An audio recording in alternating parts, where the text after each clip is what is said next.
but the ear, nose, and throat guy I saw a couple years ago said, frankly, you're too old to have your tonsils taken out because it's painful enough for a 10-year-old, but for a nearly 60-year-old, it's worst surgery I ever did. It's unimaginable. I reopened my incisions twice, coughing up blood, had to go get them redone. Yeah, well, I mean, this guy who's no longer operating in town, he said, the older and older you get, and once you get in your 50s and stuff, he said the pain it doesn't go away, and it's unbearable. It's about the worst pain you can imagine.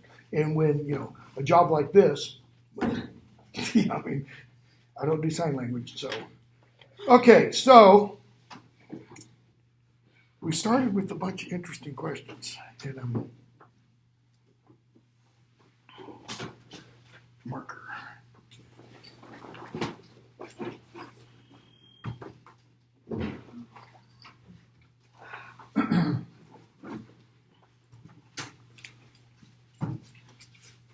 Okay, so we have the title, Sabriel. We have the character, Sabriel, and Touchstone, right? This book, we have the title, Lyriel, and we have the character, Lyriel. Notice the thing that's the same in both their names. Okay, the L ending. Notice also the ending on, I have to be careful. Lyriel's mother's name, Ariel. So you have the L ending, okay? And then her, Lyriel's,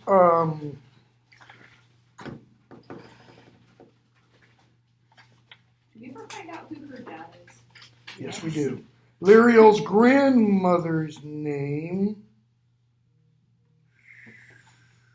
It was the healer. Phyllis. Kirith is her aunt. Is Ariel's sister. Okay? So we have these two, and then in this book we also get introduced. We have again Sabriel and Touchstone, only now they are what? King and Queen. Queen, King, Touchstone the first implies there will be more Touchstones. Okay? They have two children, Elamir and Sameth. Okay? When the book begins, the prologue, it is in the 14th year of their reign. So Sabriel ends, I think the implication is, once she's healed from her chest wound, sword sticking through her, they get married relatively quickly and they start having kids relatively quickly. Because when we get to the second part of this book, we're told Sameth is 1 month shy of his 17th birthday. The second part of the book is 4 years after this. So he's 12 years old when this book opens. Elamir is 17 months older than him. Okay? So we've got this going on and we've got this going on. The next book is just titled Abhorsen. Not a name. I mean, it's kind of a name, but it's the title. Here we find out what? Well, Sabriel is the Abhorsen. Why? Because Abhorsen died. We're not told there what his name was. We do eventually find out what his name was. Okay? And I'm just going to throw something out here to maybe whet your appetite a little bit. The person that we meet at the beginning of this book, Klore of the Mask, the woman with the bronze mask on her face, she was an Abhorsen 500 years previously. Which really, kind of messes things up because Abhorsens are supposed to be what kind of people? Necromancers who bind the dead. What's she doing? Okay, one, she's still alive. More or less. Oh, yeah. Why, oh yeah? Because she's actually like one of the higher dead or something like that later on. She's one of the greater dead. Yeah. There's a little teeny tiny bit of her alive. Most of her is in the ground. Okay? So, at some point, that's got to be dealt with. Why is Caragor, Sabriel, why is Caragor not dead? Same kind of thing. There's a little part of him that's been kept alive. Kind of like a Horcrux. And the more I read this series and the one we read before this, the more I think J.K. Rowling probably read them also and stole a whole bunch of ideas. Okay? and just modifies them a little bit. I don't know that for sure, but anyways. So. Are you going to give us 2 weeks? Pardon? Are you going to give us next week 2 weeks to finish this book? Or? We won't finish this today. Okay. So we'll finish Lyrio next week and hopefully start Abhorsen then, and then we'll finish Abhorsen on the 21st. I'll hand out the final with the date, when to turn it in, either to turn it in person or to email it to me by. And I'll have your papers for you next week. So this book's divided in 3 pieces, has an epilogue, has a prologue and an epilogue. Prologue, bear in mind, always means the word that comes before, epilogue, the word that comes after. Neither a prologue or epilogue, literally speaking, are part of the book itself. They kind of stand apart, like an introduction does. So you have essentially like an introduction and then an afterword. Okay, forward and an afterward. So, skip the prologue for a while.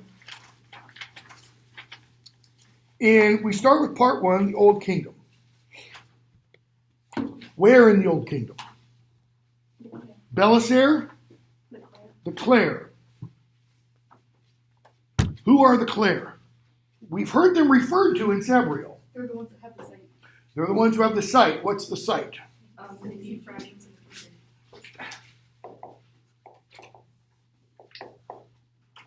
They're seers of sorts. The only problem is, are these the kind of seers you go to find out what you should do 10 years from now? They see fragments of the future. What's the problem with the future that they see? It's like every future, it's in bits and pieces. And How many of you saw the last Avengers film? Where the total, one of the most important scenes in that, and it's because it's an attempt to deal with a central conundrum that the film brings up, that the film doesn't answer, because it's a conundrum. That is, it cannot be solved, and that conundrum is time travel. What do they do to try to take care of the time travel conundrum? Anybody remember? Are they trying to, basically anything they stole from other timelines, they put back? At the exact same time, they were Kind of. It's that changing the past can't change the future. Who says that? And how do we see that worked out? Doctor Strange and the old one, right? And she does what? She does this timeline-like thing where we see a red line of fire go out, and then we see others. Well, if you also read Philip Pullman's his Dark Material series, Golden Compass, Subtle Amber Spyglass, and the Subtle Knife. Okay, highly recommend the first book. Second book's not as good. It's almost as good. The third book, don't read. It's horrible. Oh yeah, don't they have a new series of it? There's an HBO series. HBO's doing an adaptation of it. Okay. Well, one of the things Philip Pullman does in that book is he talks about the possibility of multiple dimensions. And what I mean by that, what he does there, is he has this one scene where they're talking about decisions and choices. And the characters in the novel, when they're talking about it, say, when you make a decision about something, all the possibilities, all the options that you had, when you make that decision, once the decision is made, what happens to all those possibilities? They cease to exist. What happens once the decision is made? New possibilities. Okay? And the way it's kind of described is all of those new possibilities, all of those old possibilities, those are like old timelines, old parallel universes. They all stop at that moment. Okay? So people talk about the future like it's fixed. I had somebody in previous class writing in an essay and said something about altering the future. And I wrote on a comment I put is, think about that statement for a minute. How can you alter the future? The future hasn't happened. You can only alter something that's already existing. You can make the future. How? Do anything. Be. Just by being, you make the future. There's so many myths, though, that say it's a set destiny and it's a set future, that no matter whether you try to alter the present, that the future won't be altered because nothing truly changes. But notice what you said. You alter the present. Yeah, I mean, there's a lot of mythology. I mean, the Greek system, you've got the gods, you've got us, peons, and kind of beside, in a little bit behind the gods, you've got fate. The gods don't control fate. Fate doesn't control the gods. The gods know fate, which is how the gods can tell people. Oedipus. How many of you know the story of Oedipus the king? Oedipus is told by a drunk, first of all. Party at the house, and a drunk says, "You're going to kill your father and marry your mother." He's like, "What?" He talks to his father and mother. They say he was a drunk. Don't listen to him. You know, put yourself in his shoes. Somebody tells you that, it's not going to sit well. So he goes and seeks out the oracle. He goes and seeks the god. And the oracle tells him, you are fated to kill your father, sleep with your mother, and bring to light a brood of creatures that shouldn't exist. You know, his brothers and sisters will be his sons and daughters. It's just weird. All right? And so what's he do? Put yourself in his shoes. Like hell. That's not going to happen to me. Well, how do you do that? How do you make sure that doesn't happen? Say for the sake of a moment, Mom, Dad, I'm leaving you because I don't want to kill you. I don't want to sleep with you. I'm going off to another town. What's the problem? What was he never told? He was adopted. So therefore, by trying to prevent the future, He caused it. Fate, in other words, cannot be outrun. You can't pull an end run around fate. If it's fate, it will be. Okay? But the Klore, with the sight, they see what? We're told. They see all futures. Why? Because 10 different players could see 10 different things. No, that's not what that means. It hasn't been made yet. They see all possibilities. What's the problem with that? You don't know which one's going to be. So what good does it do for them to see the future? If I were to say, Haley, here's your future. 10 options. Not how to get there. You go, can you narrow it down? Or 100 options. You can see like Doctor Strange. Just pick the one that you want. There's billions upon billions. He of saw possibilities. billions. I see. He was flicking through them. He was like, he got a 1 billion. It was what? It was something like 14 trillion to, Yeah, like. and he got what? He got one. He knew the one. And so everything he did was designed to, line up all the dominoes of reality and go, flick. And so that Tony goes, damn, doesn't get to see it, So they have the sight, but you can't bet on the sight. Now, do they see some things that are happening right now at a distance? Yeah, they do, kind of. It's kind of like they have Tolkien's Palantir, the seeing stones. The word Palantir in Tolkien's Lord of the Rings. All that means is we don't have them up in this room. You go into some of the classrooms and we have them up in the corner. Television. Long distance, sight, vision. That's all television means. Telephone, long distance sound. It's pretty much all it means. So we're going to see Touchstone and Sabriel show up at the Klore, and they're going to say, so what do you see in the west of the land? They're like, it's kind of static.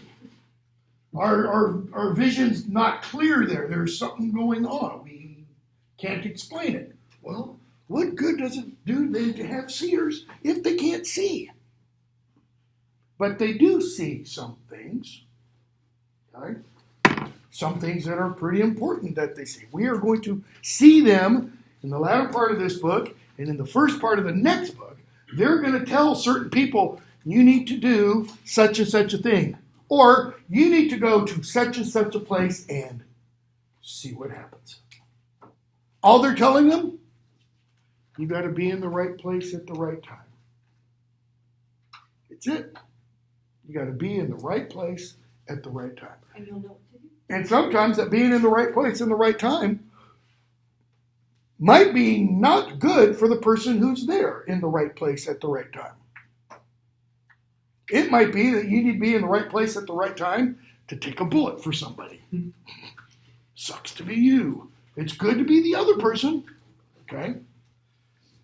So we open, and it's an ill-favored birthday. How old is Liriel at the beginning? She's 14. Samath, just call him Sam. It's easier. Sam at the beginning is 12. Where'd she go? She's 14, so she's 2 years older. She's about the same age as Elamir. Okay? What's her problem? She's mad and she can't see. Yeah. She can't see. Well, she can see. She's not blind. She's not, She can see, but she can't see. She doesn't have the sight. She hasn't woken up one morning and they go, look, ring the bell and, all that kind of stuff. Okay? So why does that bother her? Because she don't fit in. She doesn't fit in.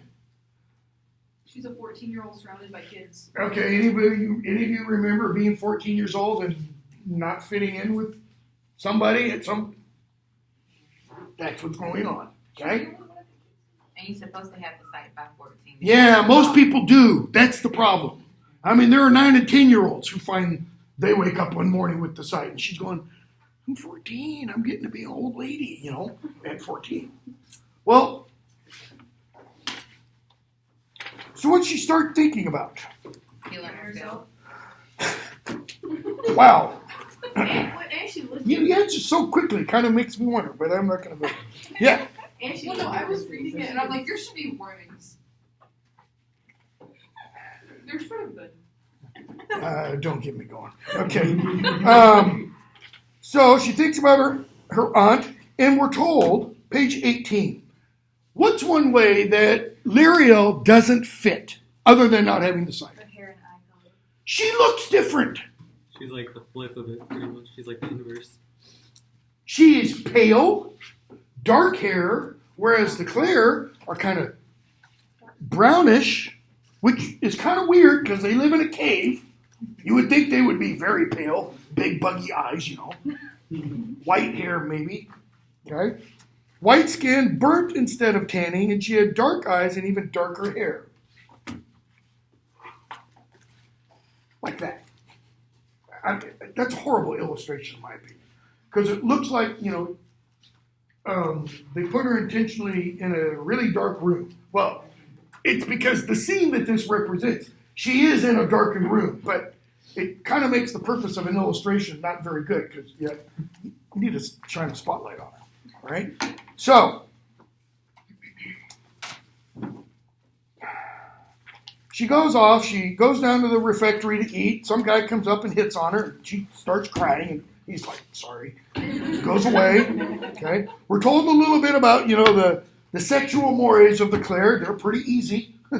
Merchants come in, have a good time. They have children. Merchants go away. Have at it. Okay? So she doesn't know who her father is. Now, that's not what happened with her mother, however. Mom went away for a while. Came back 7 months pregnant. No questions asked because they're not judgmental society and such. But we are told the Klore have charter marks, or some of them do at least. She does. Okay? She parts her hair, page 22. She reaches up, she touches her charter mark. We're told it pulses lightly under her touch. She felt the sense of connection, the feeling of belonging to the great charter that described the world. Now that's a different description than we've gotten of the charter before. That says the charter describes the world. That is, it kind of gives shape, meaning, form to the world. And notice, she feels connection to, she might not feel connected to the Klore. What are the Klore in terms of the great charter? One of the 5. Okay, I see what you mean. I mean in terms of the description that we're just given. If it describes the world, what are the Klore in the totality of the world? They're one little part. She doesn't feel connected to one little part, but she feels connected to the big part. She feels connected to the overall meaning, if you want, of the world. Yes? Can you get charter marks by being baptized as a child, correct? Correct. Okay? So, at least she's something of a charter mage, even though she's not a Klore. Why is it such a problem? Again, that she's not a Klore. Because she's surrounded by it, basically. It's their society. Imagine, waking up, pick a place. Peru. Where? In Lima, Peru. You wake up one morning in Lima, Peru, and you don't look like the Peruvians around you. You are fair, white skin, freckles, red hair, and you don't look like anybody else. And they're all your family, your extended family. What would you immediately start to think? I'm not one of them. Go back to the Avengers. What does Thor say about his brother? He's adopted. He killed all those people because he's not like us. Okay? So, she starts to think about death. Why? She throws herself on her bed, chapter 2, to overcome her despair. And we're told as a small child, she liked to play act dramatic death scenes from famous stories. Stopped play acting years before, but now she's thinking about it. Death. Simple word, simple way to avoid all the things that plagued her. If she killed herself, she thinks, then I won't have to watch girls younger than me gain the sight. Well, yeah, death would stop that problem, wouldn't it? What other problems would it stop? Heartbeat. All of them. I mean, and it would also put a stop to all non-problems. All the good things of life. What good things of life does she have? Not yet. Not yet. That comes later. She have friends? No. None that we're told of. Family that she can talk to? Older sister, younger sister? Nope. Bitchy aunt. I mean, that's a nice way to put her because that pretty much describes her. And we're going to see somebody come down on her aunt later. I'm going to read her the riot act. Okay? Great-great-grandmother that she doesn't know. Yeah. She's never met her, and she never talked to her. And the great-great-grandmother talks to her and says, but I'm going to die now. Great, Grandma. So she just, I think I'll die. I think I'll just go kill myself because I can't see. Okay? So, her aunt comes to get her to get ready to go down because some young snot has the sight now, so she's got to go to the ceremony. So instead, she gets all dressed and she goes where? To the top of the mountain. To the top of the mountain, to the big hangar, right? Where the paper wings land. Why? Because it's a hangar, so it's an open cave, and she can go. She doesn't. No, she never does. But she could go, look over the edge, and then just kind of. But she can't get herself to get that close. She kind of, the edge is where the wall is. And she kind of does this. It just walks back and forth until she sees a paper wing coming. And now she realizes she's got to hide. Paper wing coming that way, Klore coming the other way. So she hides. And we're going to skip a bunch because I'm going to find that. Page 53. She sees two people get out of the paper wing. One of them, woman, big old sword in a bandolier with bells, which automatically means necromancer. Only necromancers use that, right? What did we see in the prologue? Hedge has the bells. Why do they use them? Raise the dead. The abhorsen uses it, send the dead away.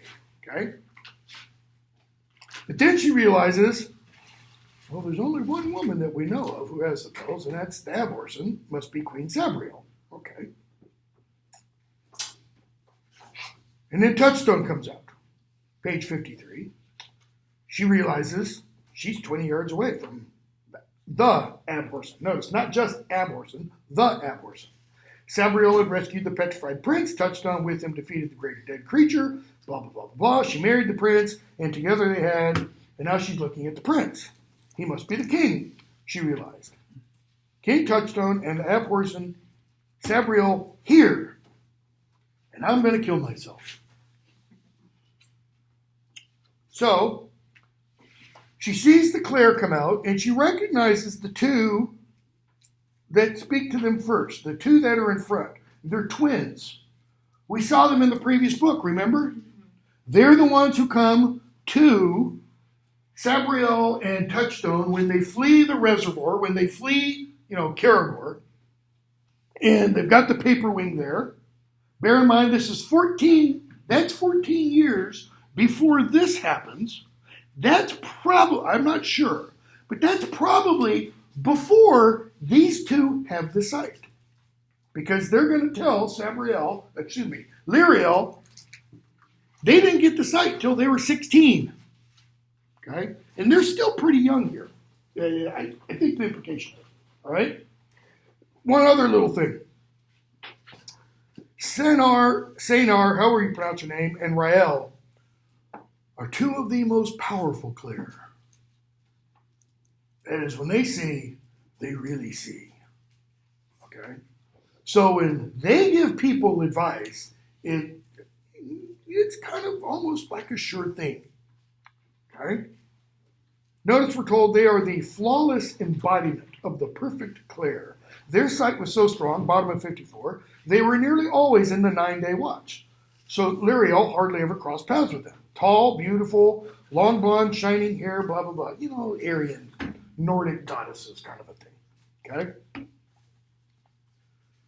So, she sits there and she listens. She eavesdrops on all this conversation. There's trouble in the west. How bad is this trouble? Pretty bad. Okay, this area around Red Lake in the little town of Edge, Touchstone has raised 5 charter stones, and every year they keep getting destroyed. So that now there's only 2 left. And it's kind of like, I can't keep going back. What's it take to destroy Charterstone? What? You just get a cow or charter mage. Takes a charter mage. There's not enough royal blood. What royal blood is there? That's pretty much it. And they're all alive so far. Okay? Sorry, I shouldn't have said so far. I got that. I was like, See, but now you're wondering. Do some of them die? Who is it? Or do they not? Now you have to read the books. Okay? So, some power exists there, top of 58, that blocks all but the briefest glimpses. We know it's from the west that trouble will come to pass. So many futures show snatches of it, but never enough to be useful. So, they've told them, We get all these glimpses of the future. We get a whole bunch of different glimpses. And they all show something coming from the west. But we don't know what. Why does Nyx make it from the west? Why does Nyx make the evil come from the west? Wicked Witch of the West. I'm sorry. Possible. What else? Isn't the sunset in the west? Yeah. I think it's probably because he wants to break the kind of the cultural, mythological idea of evil in the East. 20th century was dominated by what? Cold War. Communism. Cold War was the West against the East. The Western powers, the Allied powers, the good powers versus the evil communist, powers of the East. I think he wants to just flip that. He wants to try to get us to kind of break out of kind of standard paradigms of thought and to not work according to that kind of intellectual architecture, if you want. Okay? So, that's when he talks about raising charter stones, etc. 6 charter stones in the last 10 years. Only 2 remain from year to year. Okay? Page 58.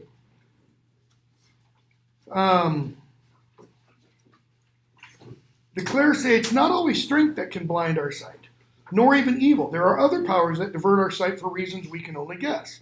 Always simply the fact that we see too many futures too briefly.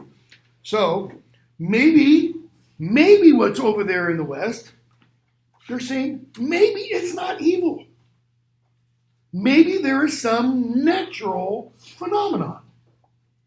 Like later in the book, we're going to hear about something's causing all these lightning strikes. Not natural, by the way. So, touchstone. Well, if it is, it also breaks charter stones with the blood of charter mages. That's touchstone saying, this ain't natural. Of all the kingdom, it is the region around Red Lake and the foothills, probably a reason why the lake is red. Why are the fallows red? Of Mount Abed that most resists our rule. Okay? So we cannot defeat whatever it is that opposes us in the west, apart from Edge itself. So we're talking about the Klore. The Klore can't see there. We've already said, or a couple of people have suggested, both the Klore and royalty have what in them? The charter. So you have 2 elements of the charter here, kind of, one way of looking at this, looking into the West and not having much impact, or being involved in the West and kind of being impotent. They're not able to do much. So it's almost like, I'm not saying it is, something in the West has a problem with the charter. Is there anything behind the charter? That is, think of, does it work like this? Is the charter like the gods? Is there something behind that the charter has no control of? Well, there is kind of, right? We talked about it a little bit last week.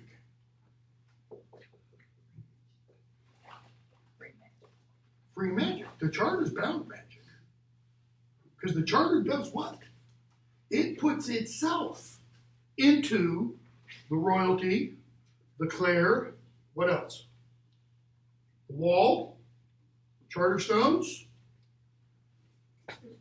and I've drawn a blank on the last one.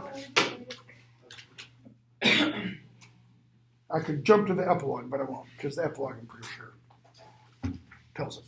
Okay, so, touchstone's essentially saying, top of 59, we can't defeat whatever it is that opposes us in the West. Apart from Edge itself, that part of the West is still the wilderness that Karagor made it over 200 years ago.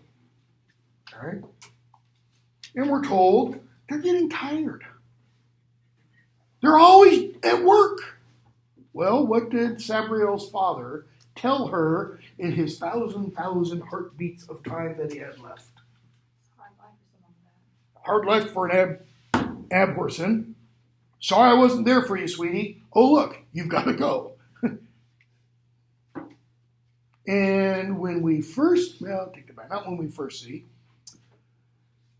When we see Sameth wake up in the hospital, what do we hear him say? Where's mom? Where's mom? Where's mom? She's fighting. I forgot what she was fighting. Off fighting evil. And he's like, yeah, I know. She's off fighting evil. Always. What does that tell us about Sam? He's not very too close with his mom. Ungrateful. Oh, well. Kind of ungrateful? He misses no. He misses his mom. She's never there. Okay, he's 16. Suck it up, son. That's what I'd say to my sons. Suck it up. She's got a job to do, you know? She's a cop. Most of his life, he was in a boarding school. Yeah. So, like, he didn't get to see them anyway. So, yeah, he misses. And when he was home, they weren't. Okay? Oh, it's not. So, when the Klore say, page 59, you grow weary of your toils, touchstone. We get no rest, there's always some trouble, some danger, etc., etc. The dead abroad, idiots who will open up before their doors to the death, Sabriel like the one who's currently causing havoc in the west, or so the messengers say, there's a free magic sorcerer or a necromancer, etc., etc. It's almost like in Princess Bride, you know, where evil Prince Humperdinck, you know, has his wedding to plan, Gilder to invade, and da-da-da-da, and I've got to kill my wife too. So they've got too much to do, okay? They leave, and just before they do, page 66, Sabriel, they've climbed into the paper wing, and Sabriel looks where Liriel's hiding, and she kind of does this, and Sister Rael and Sanar, you might want to go over there where that little green glint is and see who's hiding. So they go ask her. Okay? Page 69. Why were you hiding out here, says the old Klore named Mirel. Why aren't you at the awakening? Okay? Notice her answer. It's my birthday. I'm 14. That's not an answer. That's a dodge. So you're 14, says Sanor. Much more kindly noticed than Mirel. And you're worried because the sight hasn't woken in you. Notice, she really can see. She sees right into Liriel. Why? Because she was in the exact same position. Yes, comes late to some of us. Often the later it is, the more strongly it wakes. What's she giving her? Hope. False hope. She's giving her hope, but it is false hope. I'll tell you right now. She never sees. Can I ask a question? Yeah. Is she, never mind. Is she there for us? The next time? I'm not going to answer that one. Might be. What was she doing? Who's supposed to be that person? Salmon. Do you want to be? How do we know? He's not a coward. How do we know? Because he has. He's Well, Samuel's 'cause- son. His parents. Yeah. Why is it Elamir? Because She she's says the something firstborn, about she's the queen. she said something about she doesn't have the right thing for it. She's not good at it or something like that. Is Sam? No, he doesn't like it. I mean, But she showed from a young age, since she was the firstborn, that she had the qualities to be a good queen. yeah, she's bossy. Look, Yeah. look at her. She wants to run her little brother's life. Make an excellent queen. You do this. You do that. Okay? Him? Does he have courage? Yes. What's he do when we meet him? They go off the road, right? He risks his life. He goes into death. Yeah. He's never done that by himself. He goes into death how? Unarmed. No sword, no bells. He can whistle. Hey.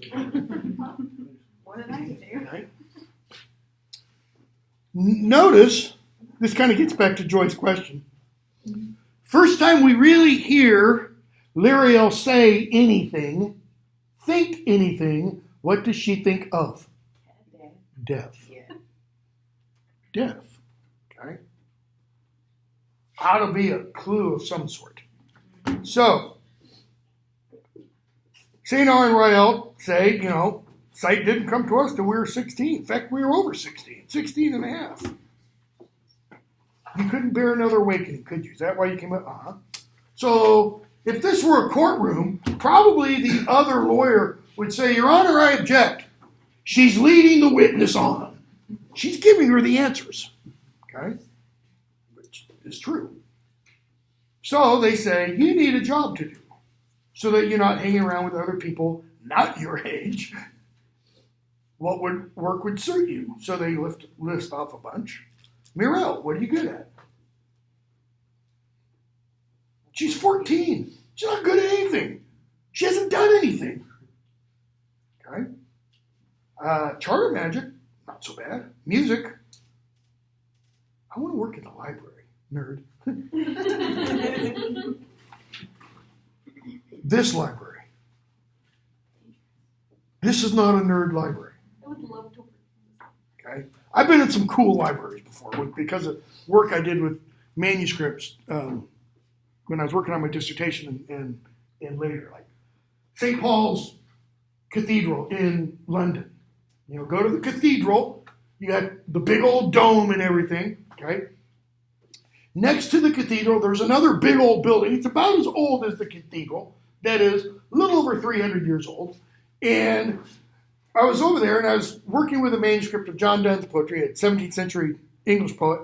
And I followed the manuscript, the librarian, and we went up this windy thing all the way to the top. And it was a room not much bigger than this, and it was just chock full of broken stonework and gargoyles and stuff from the library, from the cathedral, from the bombing of the Blitz, World War II. Okay? Just all kinds of stuff. And then there's manuscripts and stuff in bookcases. And and he pulls this one thing, blows it off, and brings it to me. Westminster Abbey. Okay, that sucker's 1,000 years old. Went up into the Westminster Abbey Library. You go through this one big room, you go up this little rickety staircase, and the room, and again, about like this, and the lighting would be like, turn all lights off but this one. And everything's dusty and musty. It's your typical kind of medievally library. Well, hers is kind of like that, but rather than it going up, it goes down. How far? All we're told is the old levels. We're not even told how far those go. But we are told how long some of the hallways are. Because she had to walk at one point a half mile in the library. Okay? Go to Oxford, go to the Bodleian Library, and the Bodleian Library is actually spread out over multiple buildings. But if you go to the Bodleian Library and you go up to like Duke Humphrey's library, which is where they filmed the library scene in the Harry Potter films, it dates from the 1500s. And it's got all this beautiful 1500s woodwork, and it's all the old manuscripts and all that kind of stuff. And it's cool to work up there. But if you're working up there and you require a certain text, sometimes they have to get that text from like 10 miles away. And it comes underground because of the tunnels that they have. It's like thousands of miles of tunnels, if I remember correctly. Or hundreds of miles, maybe. Okay? Books. Pardon? Full of books. Yeah. It's called a copyright library. It's a copyright library. The British Library is a copyright library, and the Library of Congress is a copyright library. Every book that is published that is copyrighted, they get a copy of it. That sounds wonderful. Every book that has a copyright, there is a copy stored in those libraries. Okay? So it means they got to have a lot of storage room. Okay? So she said, I'd like to be able to work in the library. The library can be dangerous for a girl of 13, 14. Why? They're not talking there about the lower levels, the rooms where Stilkins are hidden, and things like that. How can a library be dangerous, first of all, to anybody? Knowledge.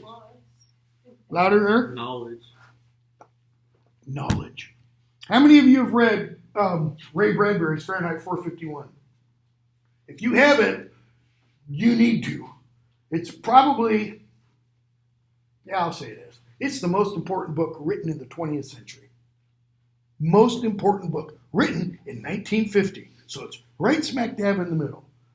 And in that book, it's about book burning. It's about censorship. Okay? But it's not censorship from the top down. It's not censorship, the government saying you can't read this. It's censorship from people who wear red and black tartan coats saying, I don't think anybody who wears something other than a red and black tartan coat ought to read this book. Therefore, books aren't allowed for people who don't wear red and black tartan. Or books written by so-and-so aren't read. And he goes into a lot of detail and stuff. But he has this one comment in there where one fireman is talking to another fireman. The firemen are book burners. They don't put out fires, they start them. Ah, Why? that's a weird parallel. Because a book in the hand of a person is a loaded weapon. He has a character say. What do books do? What if this half of the classroom, and it's literally true. What if this half of the classroom all has books? And you have books from age 3 up. You start with picture books. And your parents think books are important, and so they get you books, and they read to you every night. And this half of the classroom has never seen a book, has never heard of a book. And you're never read to. Guess what? You guys will all be successful. You guys won't. Why? Because books open up ideas, thoughts, avenues for the people who have access to them, and those who don't, they start off with a huge, ball and chain around them. It makes them a lot harder to succeed. Doesn't mean they can't. That's why it doesn't. The sooner you can put a hand in the book of a kid, you put a book in the hand of a kid. Sooner you put a book in the hand of a kid, the better off that kid will be. If that doesn't happen until the kid's a senior in high school, give it to the kid then. They're saying here, she's 14 years old, there's some dangerous books there. Well, only in parts, Rael says. Only the old levels, and as long as she doesn't go down there, she'll be fine. What's the problem? What did she just do? She put an idea in her. Yeah. Don't read this book. Don't go down to the old levels. They're dangerous. What are you going to do if somebody tells you something's dangerous or it's not good for you or you shouldn't read this? You're going to do it. You're going to look for it, right? Okay? Muriel, you can't work in the library without going into the old levels. That is, you'll have to. At least some of the time. I wouldn't even want to go to the old levels of the library. Okay? Lirio listens there, wondering, and we're told she'd never heard of the old levels. That means her ears are going, bzz, bzz, bzz, bzz, bzz, bzz. What old levels? I can't wait to find them. Well, what do we see happen? Okay? So, Sanar asked her, why do you want to work there? Well, it's interesting. Okay? But there's dangerous things, dangerous knowledge. Does that bother you? I don't know. Depend on what it is. In other words, I have to read it. I have to find out if it's dangerous. Okay? They say, okay, since it's your birthday, we'll make it happen. Okay? And then they make her forget. They kind of do the Jedi mind trick so that she doesn't remember anything of this conversation, especially what she heard from Touchstone and Sabriel. In chapter 6, she becomes a third assistant librarian. Okay? So she goes and talks to Vancel, the head librarian. And she's kind of like, okay, so I hear you're going to come work for me. But the only reason she thinks that Lirio is going to work for her, page 81, is, but no one has ever seen you at Hall, have they? She doesn't mean physically seen, she means sight seen. You've never been spotted in any of these visions of the future, right? She's like, you tell me. Because the implication is all the other Klore are seen at some point. I mean, that's what they do. But she's not. So you're a mystery. Well, no better place for a mystery than in the great library. So she says, I can work? Yep, you can work. So another junior assistant librarian gives her all the tools of the trade, including the little bracelet. Okay? Page 84. And she tells her how it works. And Lyrio says, I know the mark, thanks. I felt it in the spell. Really? I can hardly manage to light a candle or warm my toes out on the glacier. And we're told on the next page, okay, the girl gives her the actual bracelet, broad silver bracelet set with emeralds, the match of the one on her own wrist. She unlocks it, she puts it on Lyrio's wrist. You'll have to go back to the chief to have the spell inside woken up. She explains to Lyrio how 2 of the 7 emeralds on her own bracelet swarmed with bright lights. Okay? Those will open all the appropriate doors. She says thanks.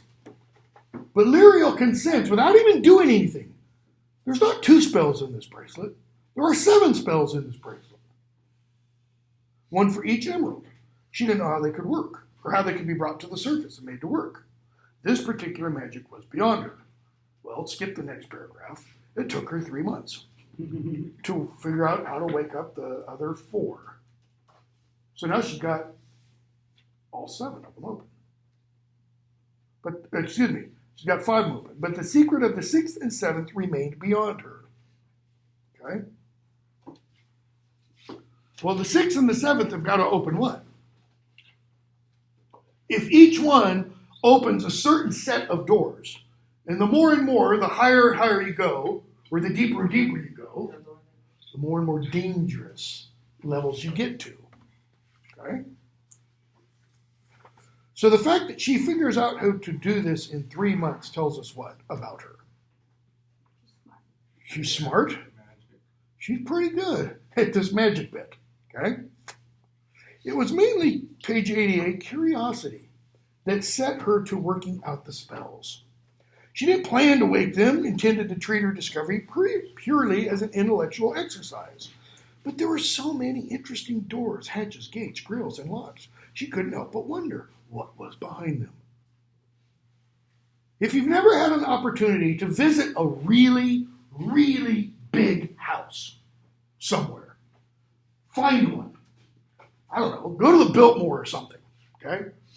But I've been in places before where you walk down a hallway, don't imagine for a moment you're not in the hideous consciousness that is Beck Hall.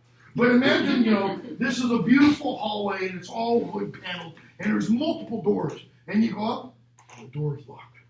And you go to the next one, and the door is locked. You go to the next one, the door is locked. And you want to figure out what's behind the door. Why are all the doors locked? Okay? That's what she's doing.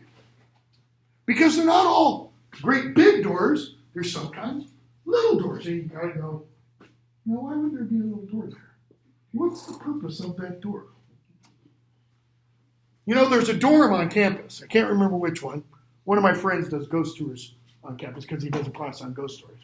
There's a dorm on campus, and it's like the 2nd or 3rd floor of the dorm, where it's pretty much like all other dorms. Door, wall space, door, wall space, door, wall space, wall space. There's a door missing. Well, that's because mid-20th century, a student died in that room, and the wall where the door was just walled up because it is literally supposed to be haunted. Okay? Jones Hall? I can't remember which. Anyways, her daily work also led her into temptation. Notice, her daily work brings about temptation. Okay? So she starts getting books. Reads them immediately, just eats them up. Page 89, and she spent a great deal of time analyzing the spells on her bracelet, slowly finding her way through the complex chains of charter marks to find the activating symbols. Somewhere along the way, top of page 90, She realized she likes learning charter magic for its own sake. That is, she likes learning the magic not for what it will do. She likes learning it just for learning it. Maybe you've never experienced this, but maybe you have in your particular chosen discipline where you just like doing it, whatever it is, for the sheer pleasure of doing it, even though it might not bring you something. That's what she's talking here about, sheer intellectual joy, just kind of like problem solving. Okay? And when she was learning marks and putting them together into spells, she completely forgot about her troubles and forgot about not having the sight. Why is that significant? What's that telling us about her? Maybe, just maybe, that's what she's meant to do. Okay? You'll hear people say, do what you love and you'll never work a day in your life. Because it won't be work. All right? So, she keeps learning. She keeps investigating. Chapter 7, Beyond the Doors of Sun and Moon. So even though she's awakened the other spells, she still can't go everywhere that she wants to.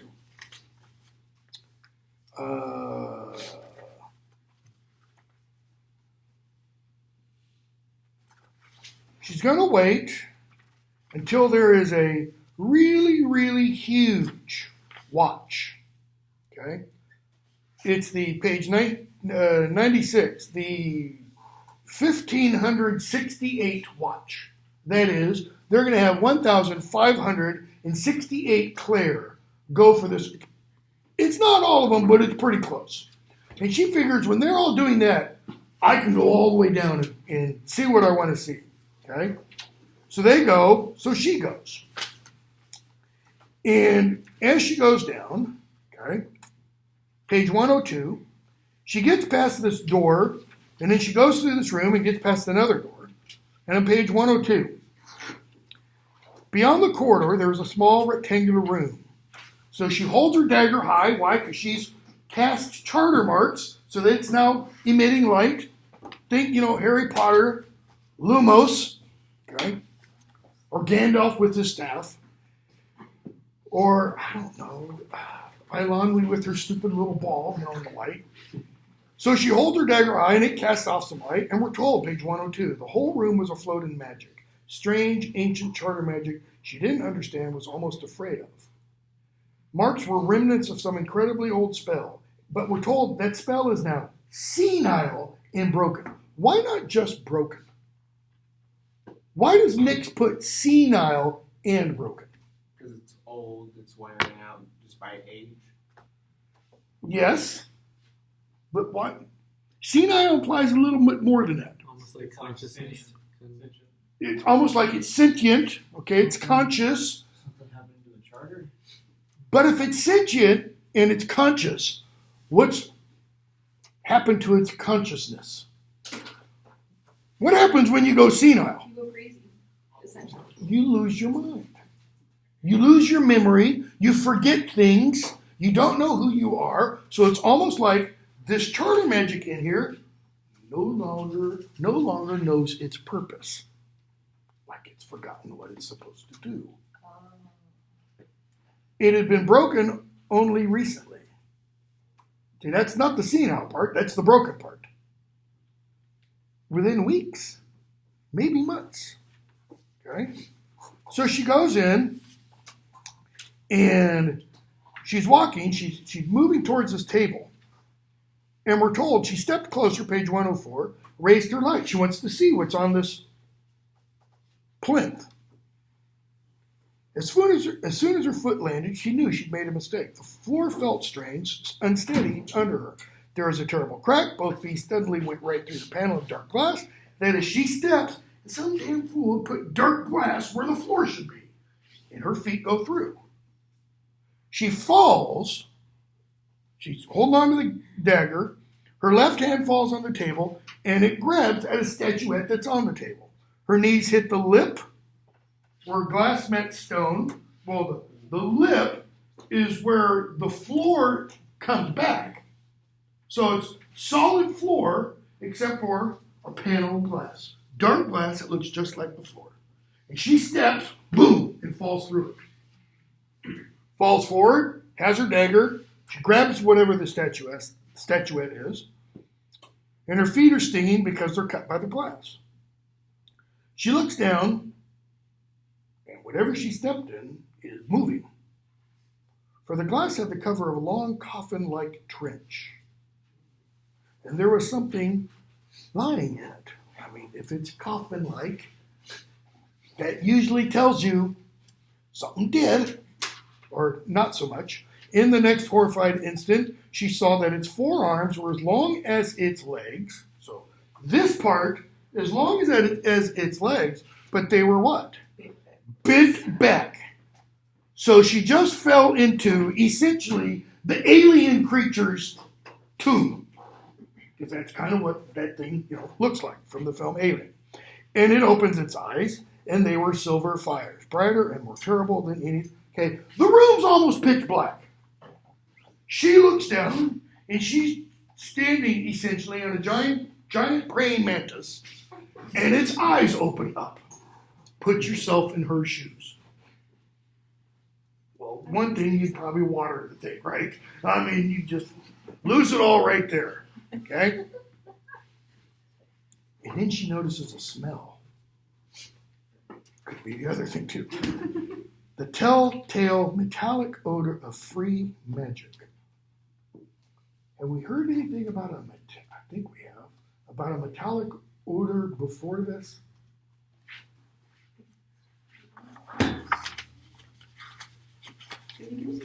Was there in the prologue? I think when she goes down the... Thought there was. Yeah, I'm pretty sure there is. Well, if it's not, there will be, okay? Has she ever smelled this before? No. How does she know it's free magic then? It's kind of like there's warning signs given. If you ever smell something metallic-y, you know what that smells like? Have you ever smelled a metallic electrical fire in a car? Oh, yeah. Like an alternator fries? It's not a pleasant smell. Okay? Or if you had an outlet in your house, you plug something in, you're drawing too much juice, and it shorts. It's that kind of a smell, okay? She realizes that immediately. Well, apparently, there's this general understanding. That kind of smell, free magic. You smell that, you go the other way. It left a sour taste in her mouth and throat and made her stomach roil and heave. So this isn't just a little smell of it. Why? When she broke through the glass, it's like, I used to go for long runs, and I'd run down Highway 96 and various other places, and every now and then there'd be a dog or a deer that had been hit like a week before, and it'd get to the point where after, that's kind of, okay. It and she moved at the same time. She's trying to run, it's trying to get her, okay? Page 107. She goes to the door, she's trying to close the door, it's trying to trap her. Her mouth went to her whistle. Remember, it's one of the librarian's tools. She has the whistle. She has the little mouse. Okay. Cried up and down. It went up and down the spiral. No one's there to hear her. Why? They're all at the watch. That's why she came down here. She was thinking, I'm smart. Not very. Okay. Whatever this thing was, it must not be let out into the main spiral. Page 107. The words of librarians telling her self-sacrifice came back to her, as did her depressed climb up the Starmount stairs only a few months before. Now that death seemed likely, she doesn't like it so much. She wants to live. But she realizes, I can't let this thing out. She drew herself up and reached into the charter. How does she? Okay, drew herself up. She suddenly gets 8 feet tall? No, she just stands up straight. Drew herself into the charter means up here. It's not like she goes and parts reality. That'd be cool. It would be cool. And there in the endless flow, she drew out all the marks she knew for breaking and blasting, for fire and destruction, for blocking, barring, and locking. They came into her mind in a flood, brighter and more blinding than any light, so strong that she could barely weave them into a spell. Somehow she ordered them as she wished and linked them together with a single master mark, one of great power that she had never before dared to use. She touches the door, the creatures hook with the other, and spoke the master charter mark to cast the spell. Burns her throat in doing it. Okay, she's hurled backwards. The door is closed. The creature's trapped. Right? Page 110, her throat's really sore. And she kind of limps away. And she's got to figure out, I've got to get to a place where someone will find me, but where I can do it and make it look like I fell down the stairs so that they don't ask, what am I doing down here? So she goes, she finds a glass of water. She goes to a winding staircase. She climbs up like several stairs. She drops the glass, makes it look like she dropped the glass coming down the stairs. Okay? Her head's bleeding, and then she lays down and then passes out. Page 112. Before all that, she remembers the mouse, the little mechanical mouse. And she remembers the statuette that she grabbed off that plinth as she kind of fell into the coffin. And she pulls it out, and it's like a little soapstone carved dog. Hello, dog, she says. It's pleasant to touch. It's kind of, her voice is weak and scratchy. She looks at it. She sits there. Page 114. I might as well walk and think, she whispers to the dog. Wish I had a real dog. She stops and looks down at the statuette, and she thinks, I could make a fake dog. I could make a charter sending kind of dog. It wouldn't be a real dog, but it'd kind of be like a dog. Something she could talk to. Okay? She keeps walking on, and then she figures out what she's going to do. She sits down, passes out, and she's rescued. Chapter 9.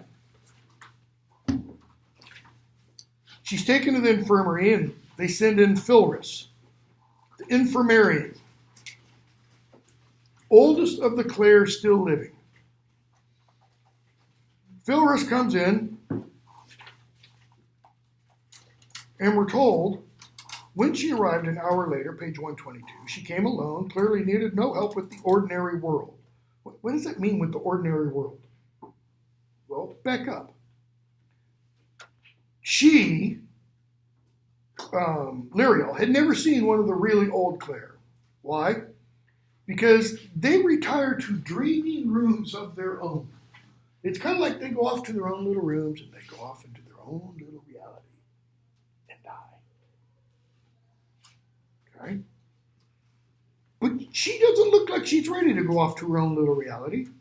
Lyriel eyed her suspiciously, seeing a short, slight woman, hair as white as snow.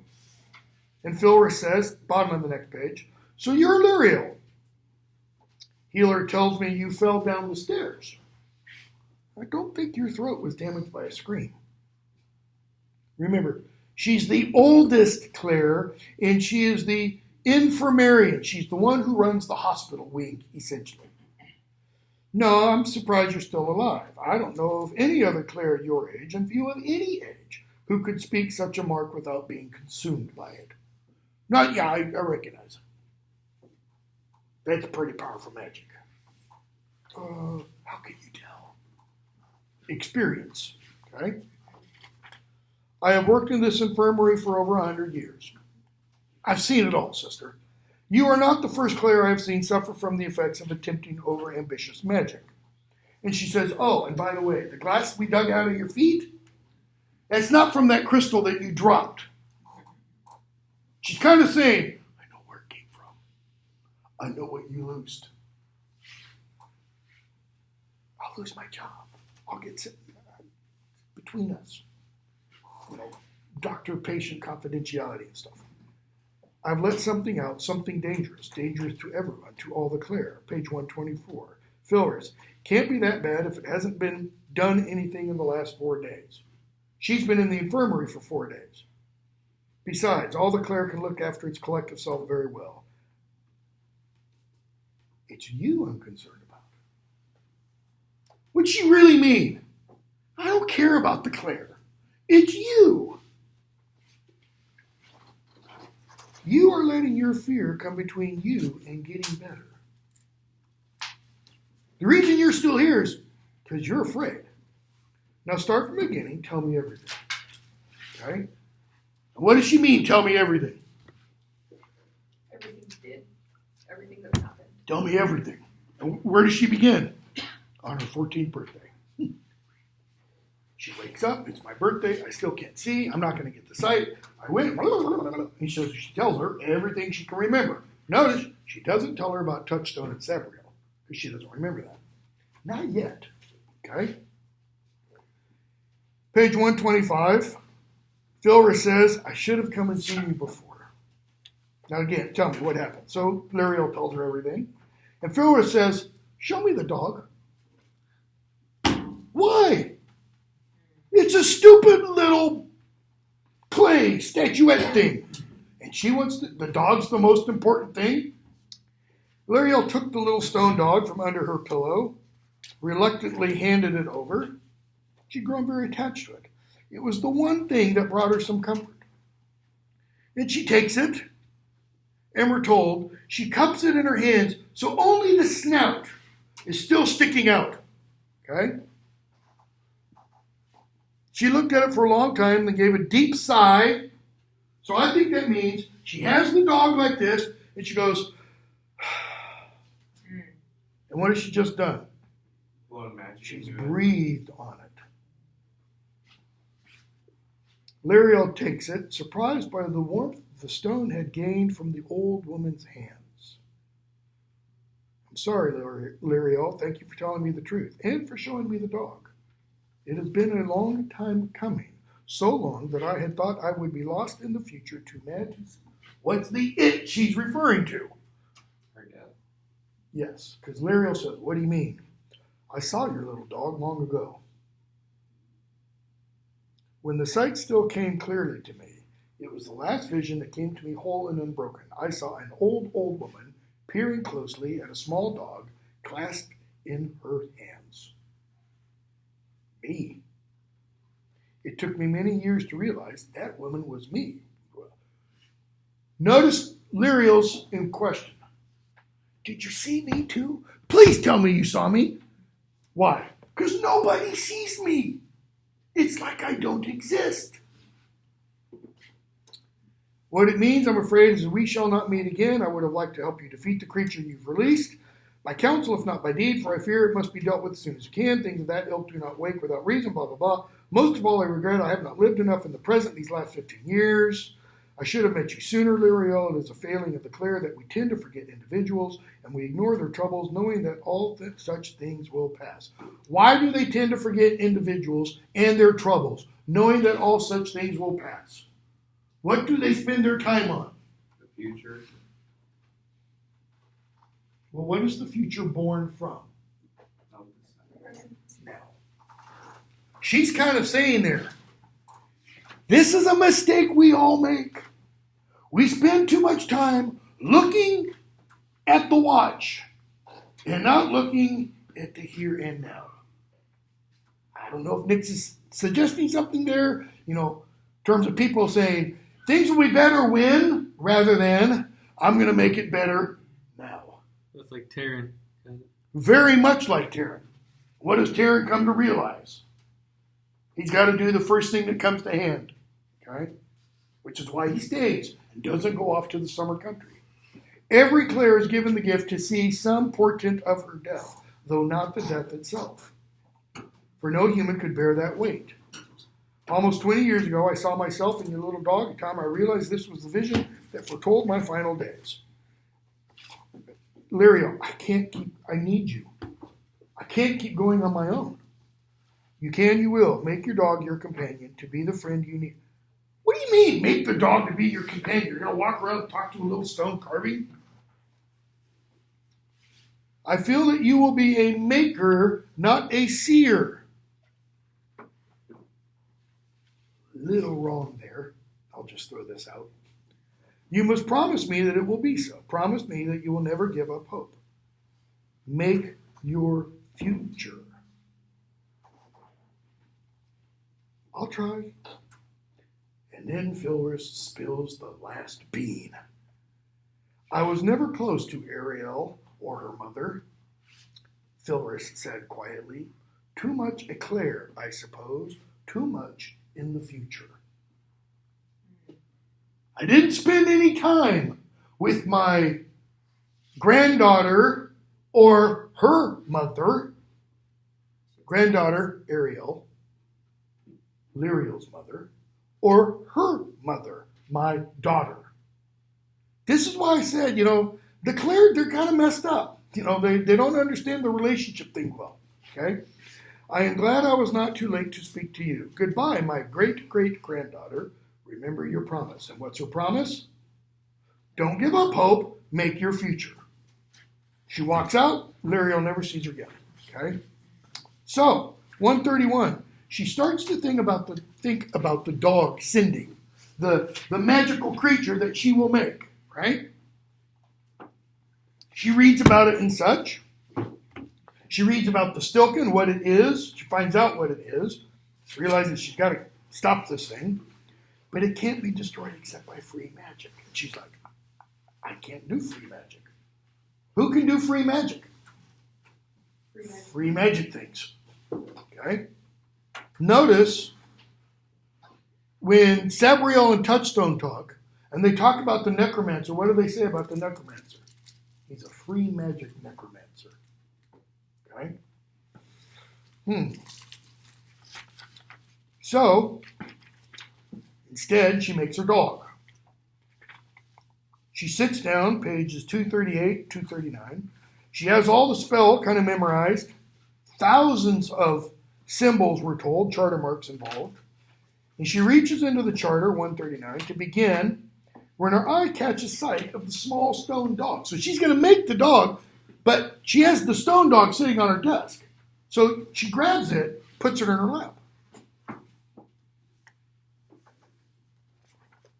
And then she goes into the charter.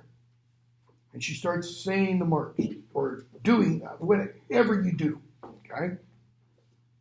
And we're told, page 140 and following, notice one of the things that happens is she does what? It's like she conjures images of dogs. What kinds of dogs?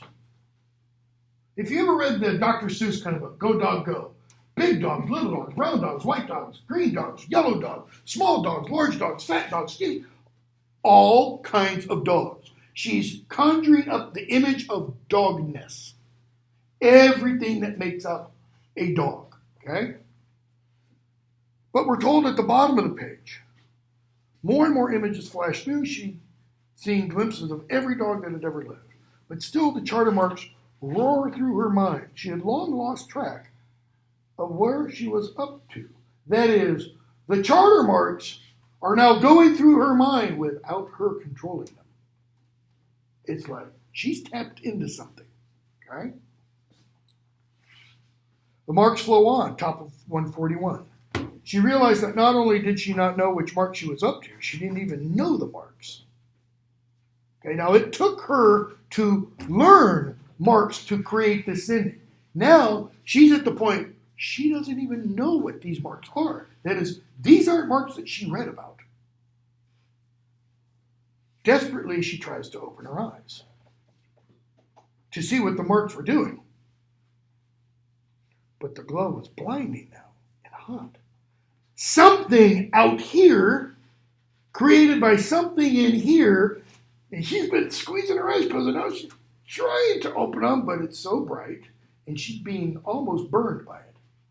She tried to stand up to direct the flow of marks into the wall or into the ceiling. Why? Away from me. But her body seemed disconnected from her brain. She could feel everything, but her legs and arms wouldn't move. Still the marks come. They're just flowing through her. Her nostrils caught the terrible, unmistakable reek of free magic. Now, where's the free magic coming from? She thinks it's coming from her. It's coming from/through her, but she doesn't know how. How is it the unmistakable reek of free magic? Because it was just a few months ago. Okay? A few days ago. The Stilka. She tries to scream. She can't. Notice, she wills to scream. She can't. Something is stopping her. Charter marks keep coming out. Now, charter marks leap from her mouth towards the golden radiance.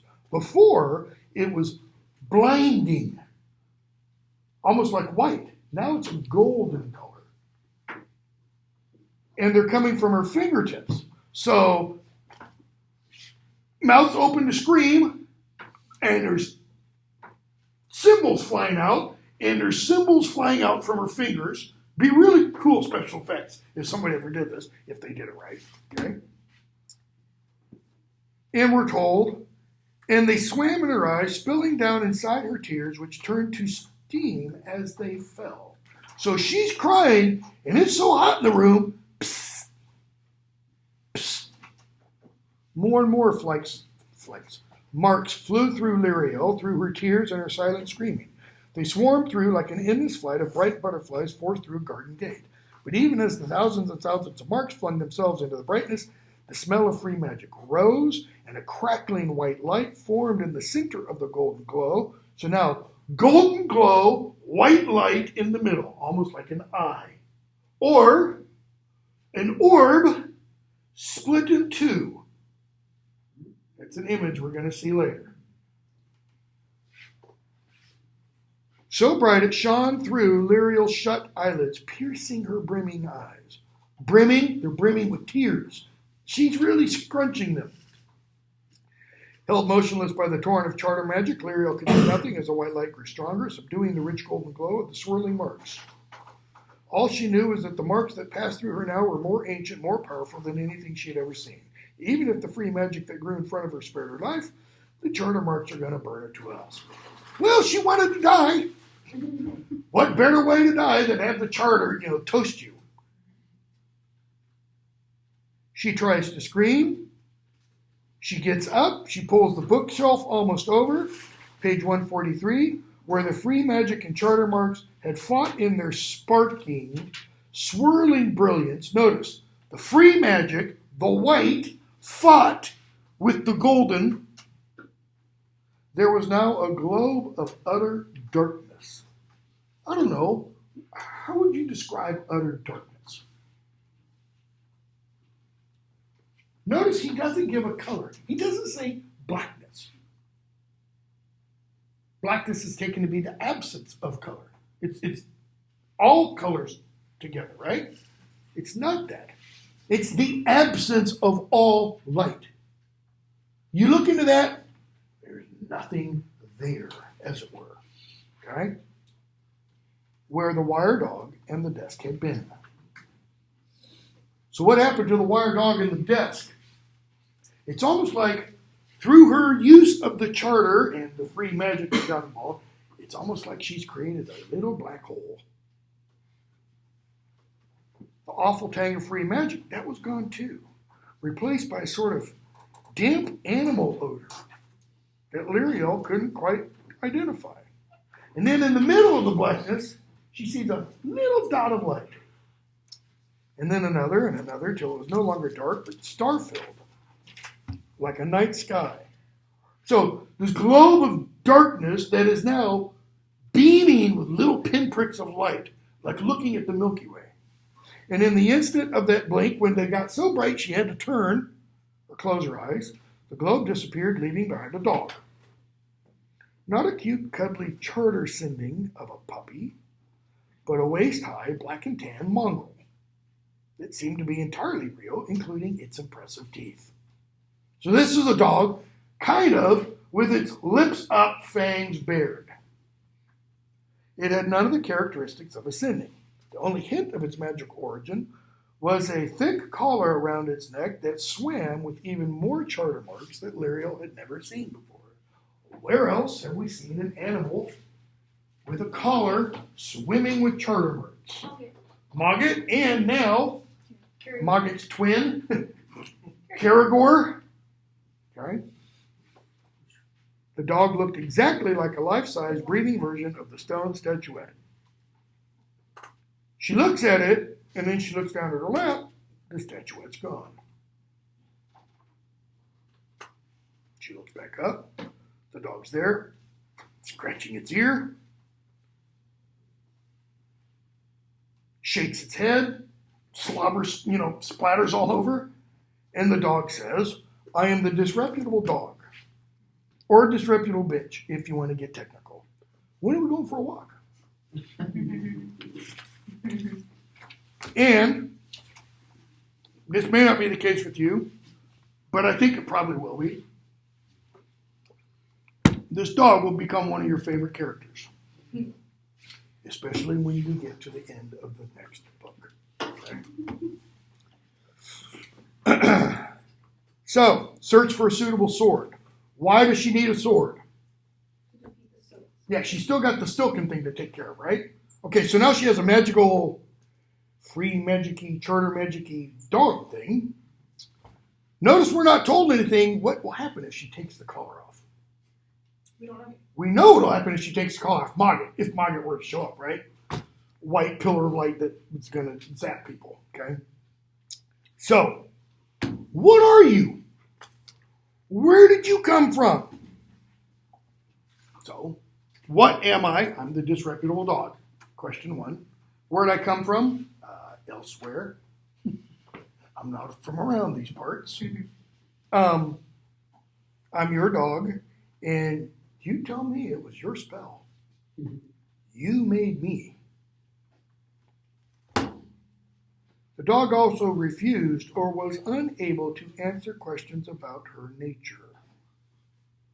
Mogget's unable to answer questions about his nature. She seemed in most respects to be exactly like a real dog, at least at first. Okay? So, she's still not sure about the dog. And the dog says, 151, to show to you I'm not a Stilken, because she comes in the one day and the dog's, laying down on the ground and has its paw on the book, and where it should be 3 dog toes, human-like fingers have grown out, and the dog's, flipping the page, and Stilkens can change shapes and such. To show you I'm not a Stilken, he says, feel my collar. Oh, and while you're feeling the collar, scratch my neck. That's a dog. I mean, it's just... And so she does. Okay? And she's momentarily thrown out of the world altogether. Now, what does that mean? She leaves the Klore Glacier and everything? All she could see, hear, and feel were charter marks all around. In other words, like happened to Sabriel somewhere in the previous book when she fell into the charter, Liriel falls into the charter here. There's charter marks all around as if she had somehow fallen into the charter. Page 152. No leather collar under her hand, no dog, no study, nothing but the charter. Almost like being in the other place. Your collar is like a charter stone. It's a way into the charter. But I saw free magic in your making. It has to be there somewhere, doesn't it? Dog, you needed a friend. I came. Isn't that enough? It's a talking dog. She can talk to the dog, and the dog will talk back. I'll warn you, the dog won't always say things that she wants to hear. Okay? Whatever else I may be, it would constrain my actions. Excuse me. You know my collar is of the charter. Whatever else I may be, it would constrain my actions, even if I did mean you any harm.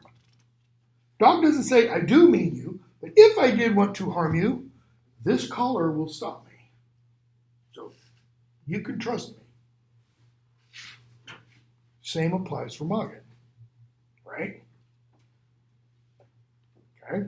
So, the dog tells her where she can get a sword. And she says, I can't go take the chief librarian's sword. I'd rather fight the Stilken without a sword, page 156. Then you'll die.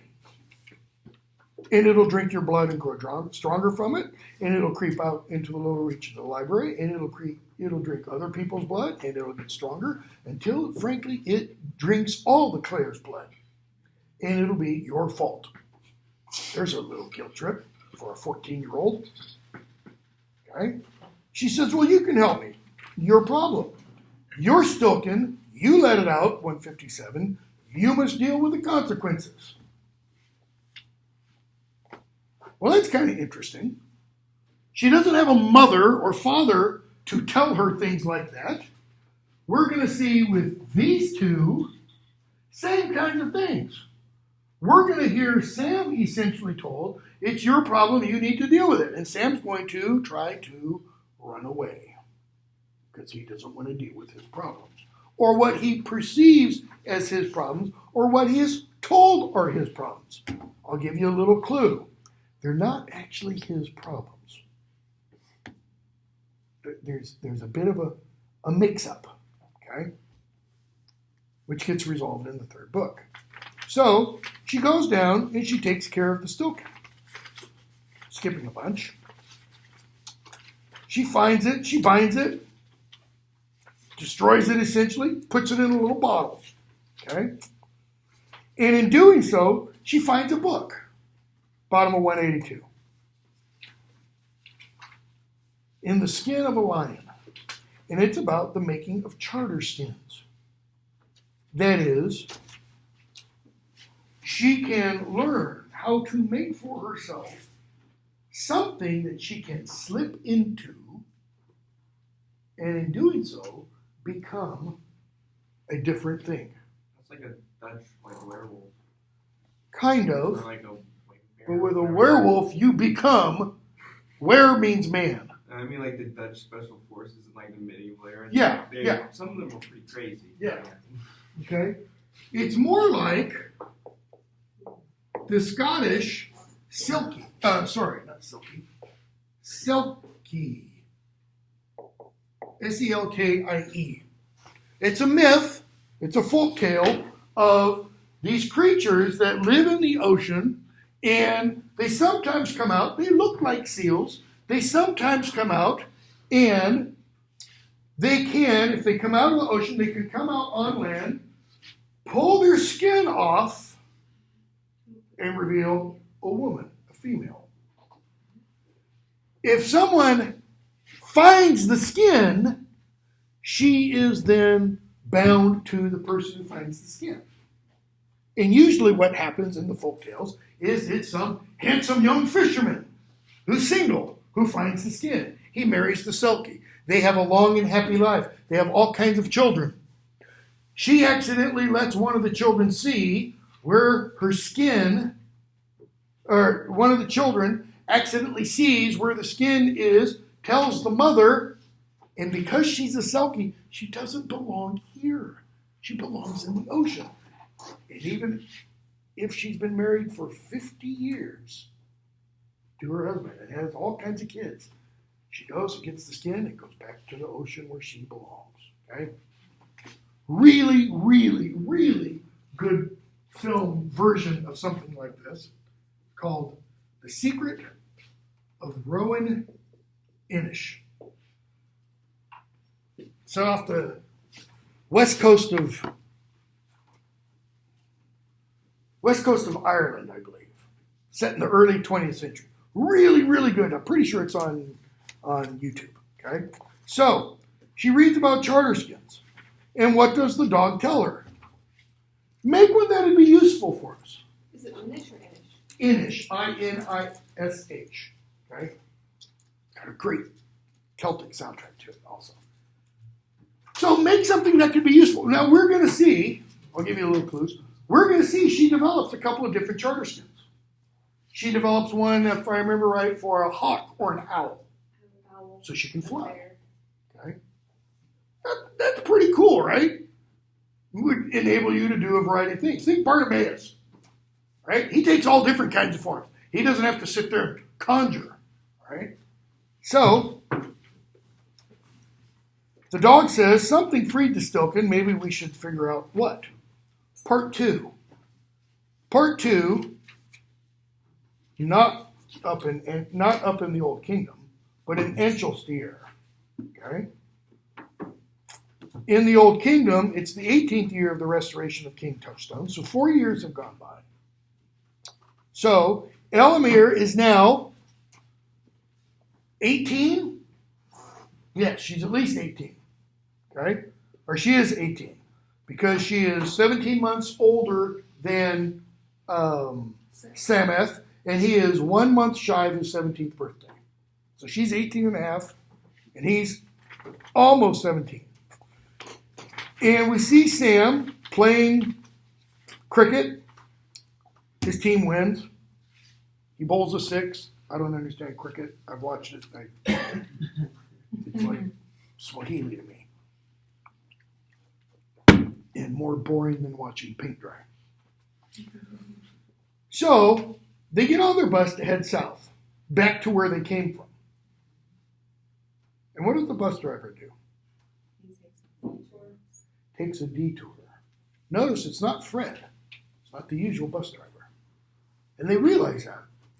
But Sam and his friend Nick, they wake up from a short nap and they realize they're no longer heading south, they're now heading north.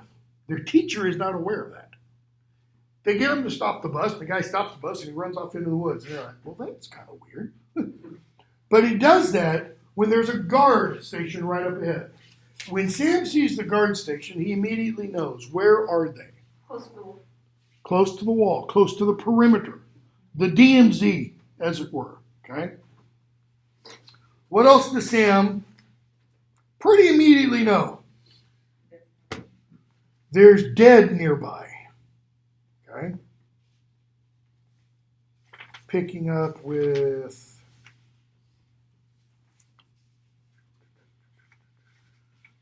.205. Sam tells Mr. Cochran, we should do as the sergeant says. There's something in the woods. Okay? Chapter 15. They're out. They're running. Sam tells the sergeant there's 3 dead hands in the wood, etc. Okay? 211. He tells him there's a necromancer back there. Must be a lot of dead bodies not too far gone. That have been recently buried. And the sergeant says, yeah, a truck full of those Southerlings ran off the road near here 6 weeks ago. Well, who are the Southerlings? See, as the bus traveled initially south, but then turned around and made its way north, Sam noticed something in looking out the window. They went past what? Camps, a refugee camp, full of what are called Southerlings, people from way down south. In fact, they're not even ENGL. These are people who have left a war outside ENGL. They took refuge in ENGL. ENGL doesn't want them. They want to send them back. But they won't go back. So instead, ENGL, we're told, is going to do what? They're going to send them north into the Old Kingdom. And Sam's like, oh, that's not a good idea. They don't know what it's like up there. Okay? So the sergeant says, a truck full of them ran off the road and a bunch died. Don't know where they were going. Church warden wouldn't have them, that is. The church wouldn't bury them. The army crematorium wouldn't bury them. So they were buried next to the roads. I'm like, well, that's a damn stupid thing to do. You should have burned them. Why? Dust can't take form. You can't turn cremated bodies into dead hands. So, Sam tells him, here's what we got to do. Take our cricket bats. Cricket bats are about that long. Handle like a regular baseball bat that's about 12 to 18 inches long. The actual cricket bat's about another 12, maybe 12 inches long. And it's wide, about 4 inches, about that long. And, on the outer edge, quarter, half inch thick. And it gets thicker at the middle. So it's pretty solid. So he's saying, we're going to take this, we're going to divide you guys up into 3 groups. You're going to go after this group of dead hands, you're going to go after this group of dead hands, you're going to go after that one. And what you do is you whack them in the legs. They're not live, they're not people, don't feel bad about it. You're going to whack them in the legs so they fall on the ground, and then when they fall on the ground, you're going to take the cricket stakes, and you're going to put a stake through their arms and legs, and whack those in the ground. Because if they're down like this, they can't pull the stakes out. If you forget an arm, they'll pull the stake out and just get up. Okay? Works the first time. Why doesn't it work after that? There's too many of them. Okay? So, Sam says, page 217 and following, I got to go into death. There's a necromancer. He's probably already into death, so his body's not protected. I've got to go into death, but I don't have a sword or bells. Nick, going to death? What are you talking about? Why doesn't Nick understand? Louder, Haley? Oh, he's not from the old kingdom. He's not from the old kingdom. Has Sam gone into death before? Well, even if he's not part of the old kingdom, he might still know because some of the people from the school have tried magic and they know. Not the same school. This isn't the girls' school that is on the border at Wyverley, right next to the perimeter. Notice when they leave the town of Bain, which is where the cricket match was, where are they headed? A 3-hour drive south. They are 3-hour drive. 150 miles? They're pretty far away. They have no experience of magic. And does Sam walk around telling them? No. Why? He get arrested right now. I Possibly. think he's crazy. He'd be like Lirio. He'd stick out like a sore thumb. He wouldn't belong with everybody else. Okay? The real question is, why the hell do his parents send him to this school? To be like everybody else? You don't want him to be like everybody else down there. Okay? But they do, for whatever reason. Now, when he comes back out of death and Daddy meets him at the hospital, Dad says, don't worry, you're not going back to that school. Even though it's not so safe back at home. Why did he send him there? Why did Elamir go to school in Angelstier? Because it's not safe in the old kingdom. Yeah, there's a king and queen, but what are they doing? Full time, 24/7, apparently 365. Getting rid of all that. They're fighting off the evil, etc. Okay? So, Sam goes into death, page 226, and he meets the necromancer. Notice, he thinks he's going to sneak up on the necromancer. The very fact that the guy is a necromancer tells us what about him? Is he a junior necromancer? Is he a necromancer in training? No. If he's the same necromancer that we saw at the beginning of the novel, he's what? Experienced. Very powerful. I mean, he meets Klore the Mask, and Klore the Mask says, you will serve me. I will be back. These two are going to watch. If you try anything, they will destroy you. And he's like, yeah, don't worry about it. She goes off into the tunnel, and she comes back and says what? I will serve. Yes, master. Whatever she met down in the tunnel kind of took precedence, let's say. Okay? So, the necromancer grabs hold of him and says, page 227, you will return to life and seek me out. And Sam realizes it's not just the words. There's something else. It's like there's a spell involved. It was a free magic spell, but one that Sam knew would not be complete till it was sealed with the power of Serenet, the sixth bell. So he understands how the bells work. There was his chance. He'd have to let go of Sam to sheathe the sword to pull the bell out, because he doesn't have 3 hands. Okay? But the necromancer sheathes his sword and draws the second largest of the bells. And Sam kicks him so they land in the water. The necromancer gets him back, pushes him face down, but we're told it's pain that brings him back, and the necromancer still speaking the spell, page 232, bottom of 231. You will come to me in life near where the road sinks and the graves lie broken, ordered the necromancer. When the spell had finally settled on Sam so tightly that he felt like a fly trussed up by a spider, but it had to be sealed by Sereneth. Sam tried to struggle as he saw the bell come out, but his body wouldn't respond. He tried to reach the charter, but he can't. The bell sounds. Sam screams. Some instinct helped him hit the one note that would be at discord with the bell. Discord, it cancels it. Like noise-canceling headphones. It cancels out the sound of the bell. The scream cut through Sereneth's commanding tone, and the bell jarred in the necromancer's hand, becoming suddenly shrill and raucous. He lets go of Sam. Why? Because he knows if I don't stop the bell from making the noise it's making, it's going to hurt me. And Sam wakes up. So, whatever it is that the necromancer tried to do didn't work. He didn't send that sliver into Sam. Nicholas and the necromancer, however, are another case. Okay? Because Nick goes after him with what? A bat.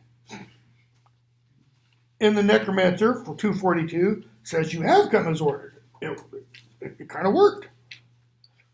He holds his palm out. Nick holds his palm out. The sliver leaves his palm. It goes into Nick's palm, and it goes like in the vein here, and goes whoosh, and lodges in his heart. And then the necromancer realizes, wait, you're not the prince. Oops, wrong one. Why is that important? Why does he want to do Nick? Sam. Keep going. Abhorsen. Related to the Abhorsen, charter in him, in his blood. Okay? We're not told specifically, but I think it's got something to do with the fact that the charter is in the royal line, and he's the royal heir, so to speak. Okay? Well, not only is he royal from Touchstone, but he's also the Abhorsen from Silvia. How do you know he's the Abhorsen? Not necessarily that he's Or the Abhorsen in waiting. How do you know he's the Abhorsen in waiting? Have we been told that? He has that blood in him from the line. Okay. Yes, but that doesn't necessarily mean he's going to be the Abhorsen. Elamir could be the Abhorsen. Sometimes the Abhorsen jumps. Okay, so it's not father to son, it goes from father to like niece or nephew. Okay, so the question then arises, are there any more people of the royal line living? Okay. Didn't in the last book Severill said she was related to someone in Klore? I mean, I'm guessing Lyrael is going to be Abhorsen. I thought she said she was related to the twins. No, I don't think so. They call each other cousins, but they're not. Yeah, it's because the Abhorsens or the Klore are related to the royal line, like distantly. We'll see. Okay, chapter 18, Father's healing hand. So Father shows up. Isn't that nice? Page 250. Touchstone. You've not been hurt badly in body, but I feel you have suffered an injury of the spirit. That's going to take time to heal. I can't fix it. What do you mean? Can Mother fix it? I don't think so. So I can't fix you, Mom can't fix you. You're screwed, son. What does he mean? You are injured in spirit. Well, he was in death, so his body wasn't actually there. Okay. I think he got a bit of PTSD, didn't he? Yeah. I'd say so. I mean, he's basically being tortured, and It was all a struggle on the mind, not the body. It wasn't just in the mind. I mean, he really was in death. Yeah, but it was Yeah. his soul. Soul, his spirit. I think Michael's got it the closest. It's a form of PTSD. You go put yourself in Sam's shoes. You go into death like this and you have this experience. Do you really want to go back? Whether you have the bells or not? I mean, didn't he have like night terrors for like 4 days straight afterwards too? He was in the bed. I mean, yeah, I mean, he. Okay. And then to be told you have to become the Abhorsen leader. Because he gets told that. Which he is going to be told that. Yeah. Okay. That's Page, basically being told. let's pick up with 251. He says, I can't tell the nature. I can't tell you what the actual nature or cause of your issue is. I would guess that as a result of your going into death unprepared, unprotected, some small fragment of your spirit has been leached away.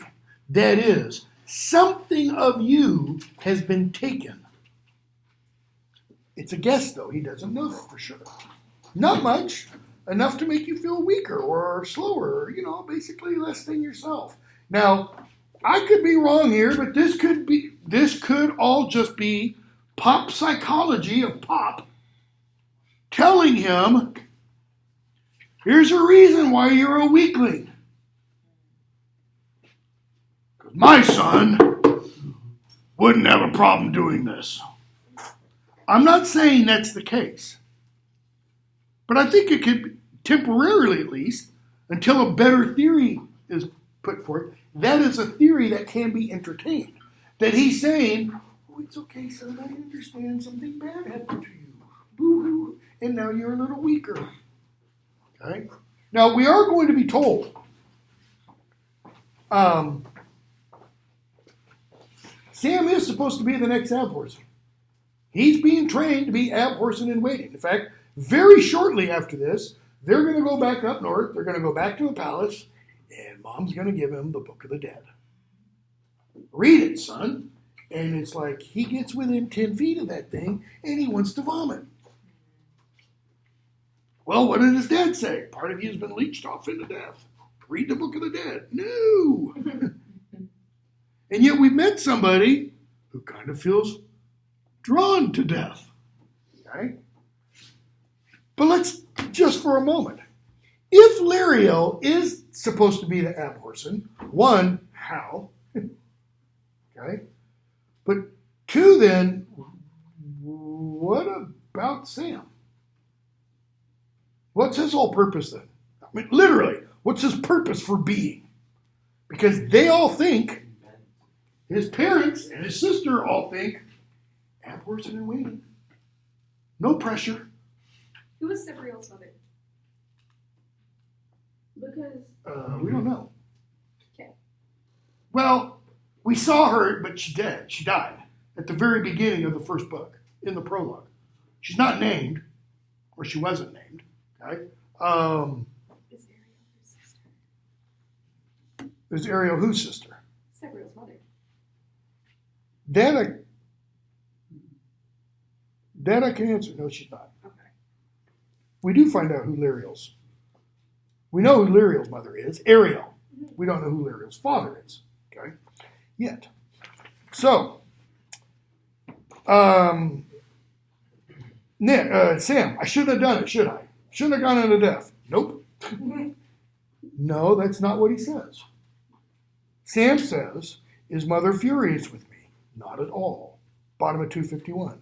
You did what you thought was necessary to save the others, which was both brave and in the best traditions of both sides of the family. Both sides of the family. The Abhorsen side and the royal kingly side. Way to go, son. Okay, you screwed up, but, way to go. You didn't.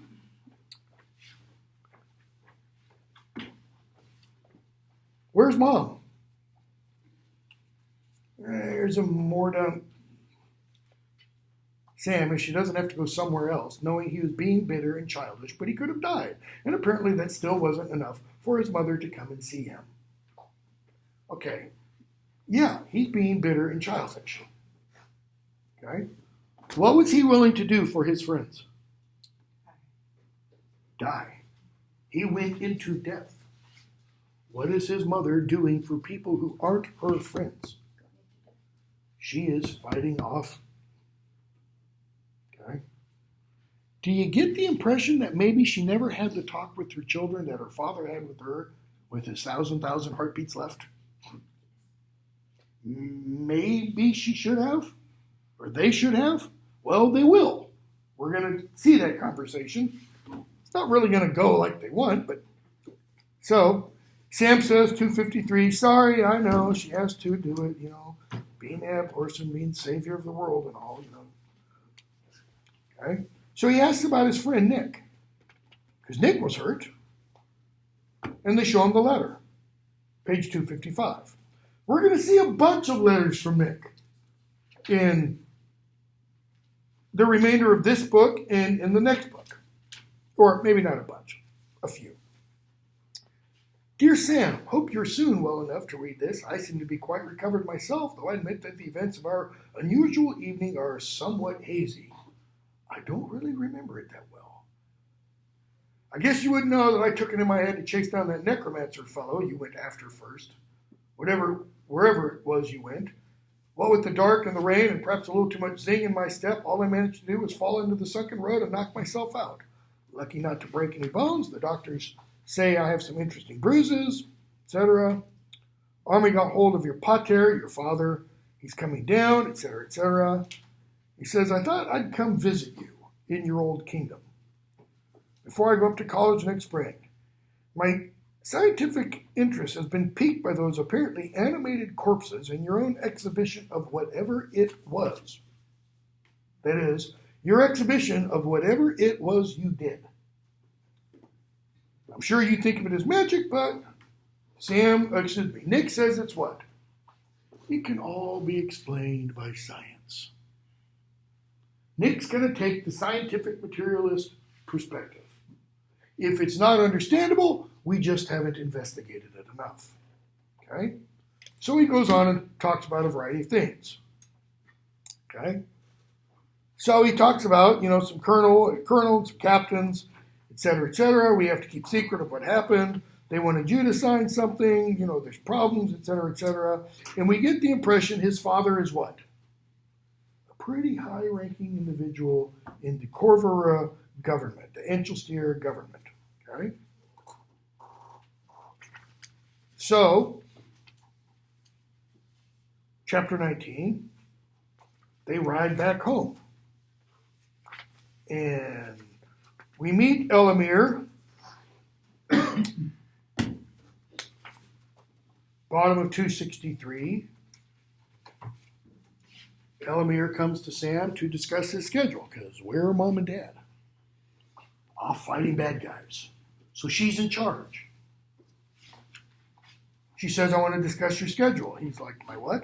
What schedule? He's thinking, I'm done with schedules. I'm done with regimented life. I'm done with school. I'm back living at home. We're told, 264, for the last few days, it's about, fourth of the way down from the top. For the last few days, as they'd gotten closer and closer to Belisar, he'd been looking forward to the solitude and peace of sitting at his workbench. Now, this is the first time we're told anything about Sam at a workbench. With all his tools carefully arranged on the wall, above the chest of tiny drawers, each filled with some useful materials like silver wire or moonstone.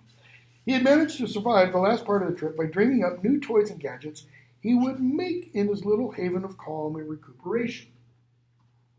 So what does Sam like to do in his spare time? He likes to make stuff. He's a maker. The kingdom must come first, his sister says. Responsibility. The people's morale is very important. Each member of the family must play a part. You're the only prince we've got. No, I don't want to. Does he have a choice? Usually not, if you're born a prince. Okay? She says you have to get ready for the Midsummer Festival. You've got to play the part of the Bird of Dawning. And you can just imagine what that conjures up. He's got to put on a big bird outfit. And he's 17 years old. He's thinking, like hell. I don't want to be the blasted bird. She says, you need to. So, we're going to skip a bunch. He gets another letter from Nick, page 272. Excuse me, not from Nick. He gets a letter from Sabriel. I hope you're well. Can forgive me for not being there for you now. I know your father's last message, Hawk, that you're fit enough to be riding home, but that your encounter in death has left you sorely tried. I know what that can be like. Proud that you risked entering death to save your friends. Don't know that I would have been brave enough to go into death without my bells. Be sure that any hurt to your spirit will pass in time. So Dad said, I can't fix you. Mom can't fix you. Mom says, don't worry about it. Time will heal. It's the nature of death to take, but the nature of life to give. That's a nice little platitude. What's that mean? Nothing. What's Mom doing? No good. Your brave action has also shown me you're ready to formally begin training as the ab person in training. Again, why not Elamir? Why doesn't she get to be ab? Why does it have to be him? She's already filled up with the role. So, why did they choose that role for her and not? In other words, notice he has no choice in this. With Sabriel and her father, does Sabriel have a choice? Nope. Does her father have anybody else? Nope. This makes me both proud and a little sad because it means you have grown up. It's time. When did Sabriel start reading the Book of the Dead? When did she first go into death? By herself. At 12. Okay? At 12. She sent a mordant past the 9th gate when she was 15. The burdens of an ab-horseman are many. One of the worst is that we are doomed to miss so much of our children's lives, of your life, Sam. I've delayed teaching you to some degree because I wanted you to stay the dear little boy I can so easily remember, but of course you've not been a little boy for many years, blah, blah, blah, blah, blah. So I've got to treat you as a young man, so suck it up, read the book. A great part of that heritage is contained within the Book of the Dead, which you now have. You studied a little bit of me, with me, but now it's time for you to master its contents. Well, it's a little late compared to when she was learning it, but she says, you got to learn. We'll speak more of this on my return, but for now I want you to know I'm very proud of you. Your father is too. Welcome home. Love, Mom. Okay? The future so bright when the cricket ball had arced over the stands for 6 now seemed dark. Well, what was the future when he's standing there playing cricket? All a game. That's all life was for him. Right? Now he has to what? It's like, leaving school. If you're not going to college, you leave high school. If you don't already have a job, you got to get a job. College, if you're in college full time, you don't have a job, you finish, you got to get a job. What? Now it's real world time. He doesn't want to face real world time. Well, who would in his world? Where it's your job to put down death.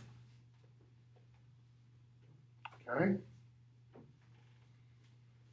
Yes. You asked the question, why didn't they want Elamir? Is it because they want, if she was to have kids, they want her to be there with her kids, possibly? I literally don't know. I mean, I've taught this book a couple times, and I always keep going, why do they put that on him? Is it some patriarchal thing? Well, he's a boy. He's strong. Right? Sabriel's father didn't have a son. Yes? Wasn't it that they actually tried with Elamir and she was just kind of like, I was no good at it, so that's why they didn't sing? If that is the case, I'm completely blanking on it. I don't remember that at all. She said that she was Yeah, I thought that somewhere when she Sherry told me. was Yeah. good at doing something else. Not Okay. Like I said, I'm just, but older I get, a lot more does that.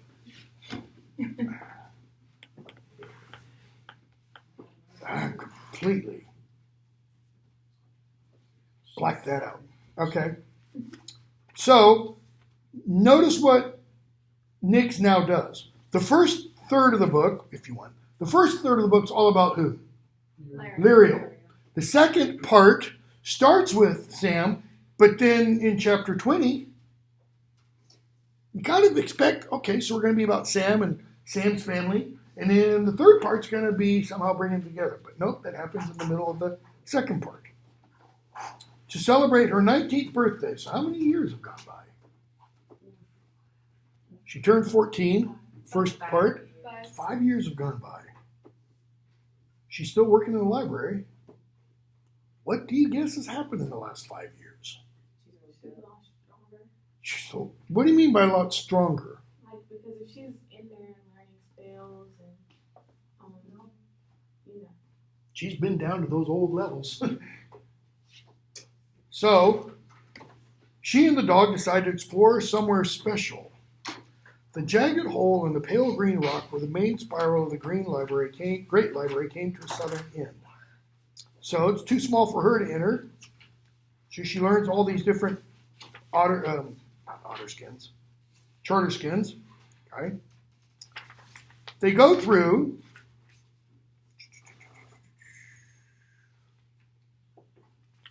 Nothing here I want to talk about. And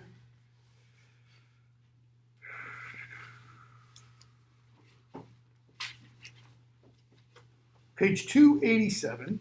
So she's got on her charter skin. She goes through the little hole.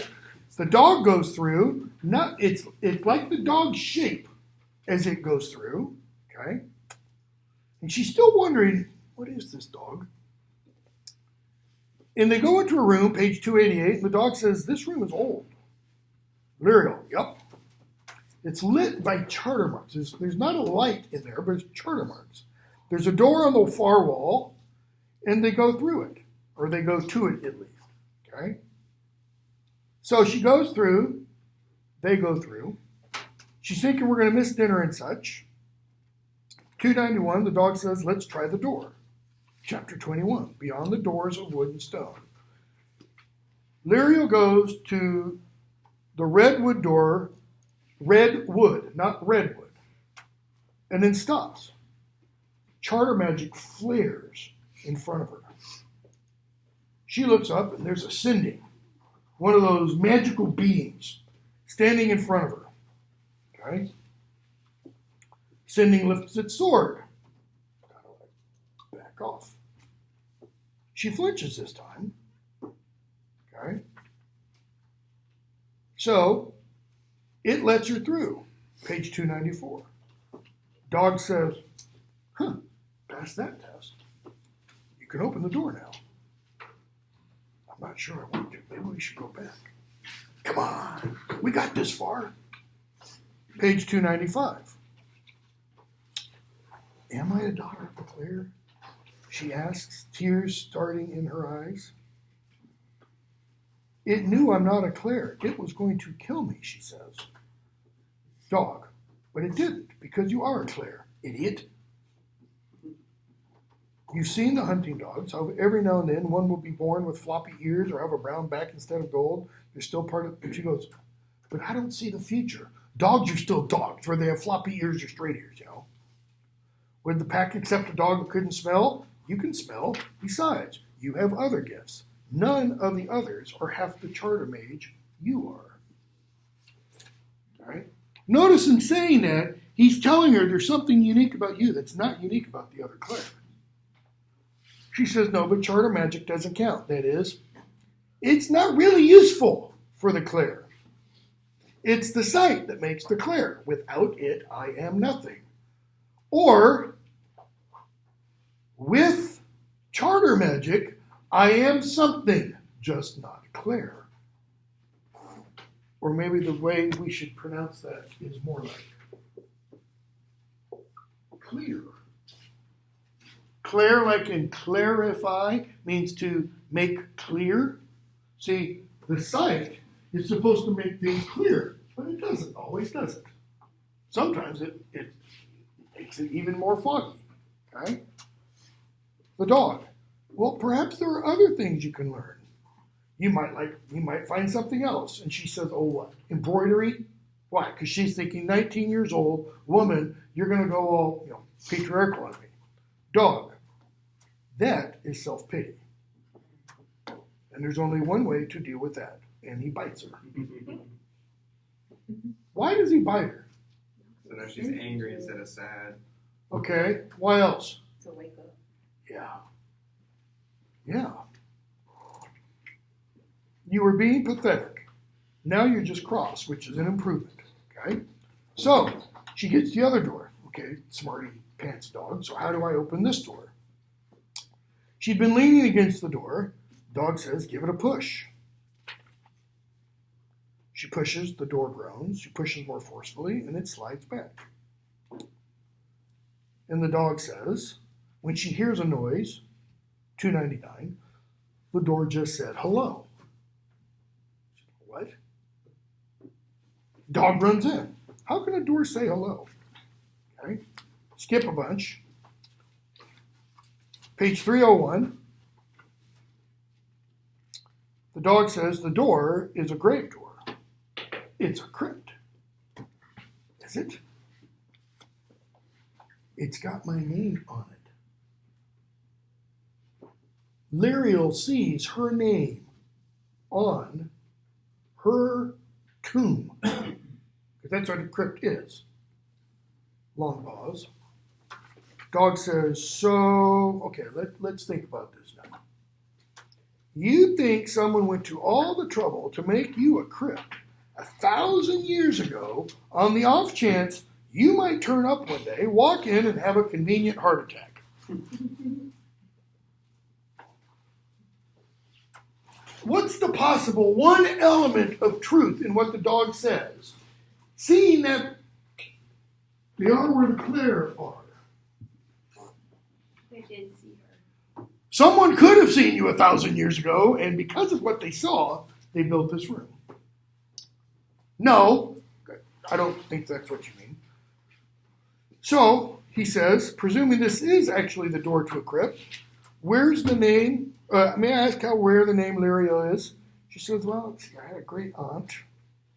Okay. So, maybe it's a long dead Lyriel. All right. They keep talking. Page 303 at the top.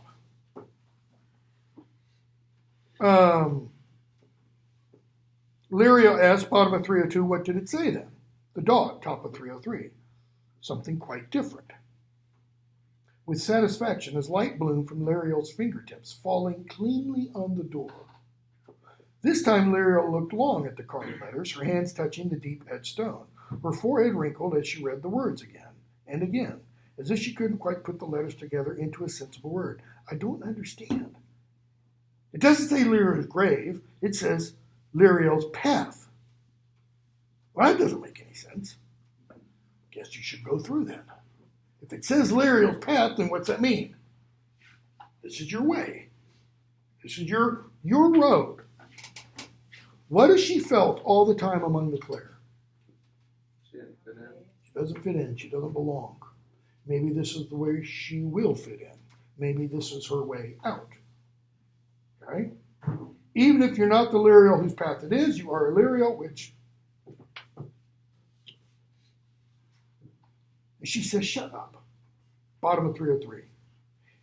If this gate was the beginning of a path named for her, it had been made at least 1,000 years ago. So she's starting to wrestle with her position in the Klore and the fact that none of the living Klore have ever seen her in the sight. Wasn't it possible? Klore sometimes had visions of such far distant futures, or possible futures as they called them, for the future was apparently like a mini branching stream, splitting, converging, splitting again. Much of the Klore's training, at least as far as she knew, why at least as far as she knew? Because she's never had any of this training, because she doesn't have the sight, was in working out which possible future was the most likely or the most desirable. Okay? But there's a catch to this. To the notion that the long ago Klore had seen her, because the Klore of the present time couldn't see her. And it never. Sanar and Rael had told her that even when the 9-day watch tried to see her, there was nothing. That is, usually the 9-day watch, they just go into this special room and they just watch. And they see what they see. Here we're told, when they tried to see her, that when the 9-day watch gathered, they all focused. Okay, let's look for Liriel. Blank. For 9 days, they see nothing. Liriel's future was impenetrable. No Klore had ever seen her before. So if the 9-day watch couldn't see her, how could the Klore 1,000 years ago? Can't be my path, can't be my way. Had to be for some other Liriel, which makes it easier to open the door, because she thinks, this isn't for me. So if it's not for me, I can go check it out. It's for dead Liriel, you know. She leans forward, she goes in. Colder air hits her, and she's in a huge chamber. Space stretching up and out, seemingly endless. She steps in, she looks up, she looks back, can't see the top. Okay? And with that sight, she looks across. Okay? She's at the bottom of a deep rift that stretches up almost to the very pinnacle. She looks across and saw that she stood on a broad ledge, and the rift continued past it, down into a deeper rift. And with that sight came recognition, for she knew only one chasm so narrow, so deep. She'd crossed this bridge unknowingly many times, but had never seen its terrifying depth. That is, the one that she talked about, I know this place. We're in the bottom of the rift, the burial place of the Klore. Dog doesn't say anything, just nods. You knew. Dog just nods. Her mother was not here, for she had died alone in some foreign land far from the Klore. Body was never buried here. But Phyllis is here now. She's dead. It is a crypt. I knew it, right? Because she initially thought it said what? Liriel's crypt. Now it says Liriel's path. So a crypt is where you put the dead. And if it's her path, then what's that telling her? You got to walk to the dead. Well, how do you walk to the dead? You go into death. What's it telling her her path is? Joyce says, mouths. Actually, it's more of an ossuary. I understand that when a Klore sees her death, she's lowered down by rope to a suitable edge where she digs her own, that is, and she just dies there. They do not know. Okay? So, the dog. Why the sudden preoccupation with dying, anyway? Page 307. Notice it's not sudden. It started when the book began. Because I can feel it all around me. She feels death. That's because the doorways to death are ajar where many people have died, or where many people lie buried, says the dog. Well, how do we know that to be true? Where did Nick and his friends run into all the dead hands? Where all those people have died. Where all those Southerners died in the bus crash. He's saying, where there's been a lot of death, the portal, the doorway between the dead and the living is a little, thin. Okay? In American popular mythology, if you want, or popular folktale, the same thing holds true. You want to have an experience of a quote-unquote ghost? Where do you go? Graveyard. Maybe. Because graveyards are different than other places. What would be a better place than a graveyard? Like a mental asylum. Place where there used to be a mental asylum. Okay? Where someone was murdered. A place where a murder was committed, or a mass murder. That's even better. Abandoned churches. Abandoned churches, possibly? Hologram. How about battlefields? Oh, yeah. There are all kinds of stories of the slaughter pen at Stones River Battlefield. Of people walking there late in the afternoon, early evening, and hearing sounds, let's just say. I don't believe them, but they swear by them. Okay? Same kinds of stories about Gettysburg and Shiloh and Antietam. They hear shooting and stuff. People hear shootings. My father-in-law used to swear. Time when he and my mother-in-law, before my wife was born, went to Gettysburg. Used to swear they heard cannons. When they went one morning and it was all foggy and woo, you know, heard fighting. So the dog says, when you get to where there are a lot of dead, that's when the portal, you know, I can feel it, particularly here. The blood mixes a little, so there are always Klore who are sensitive to death. That's what you feel. You shouldn't be afraid of it. I'm not. It's like an ache or an itch. Makes me want to do something. You have an itch, you got to scratch it. You have an ache, you want to make it better, right? Well, if it's an ache and it's death, how do you make it better? Maybe there's something that's not requiescat in pactum, rest in peace. So you need to bring it some peace. Scratch it, make it go away. You don't know any necromancy, do you? Interesting that he raises that question. No, that's free magic. Not really. Klore have dabbled in free magic before, some still do. Notice the dog had caught the scent of something and was snuffing vigorously around Liriel's feet. Who dabbles in free magic? What can you smell? Magic, old magic. Hidden here in the depths of the world. How very, very yow. And the dog collides with her because a flame comes up. Okay? Forms begin to take shape. All kinds of forms. Okay? And Liriel says, I am Liriel, a daughter of the Klore. She chokes, faints.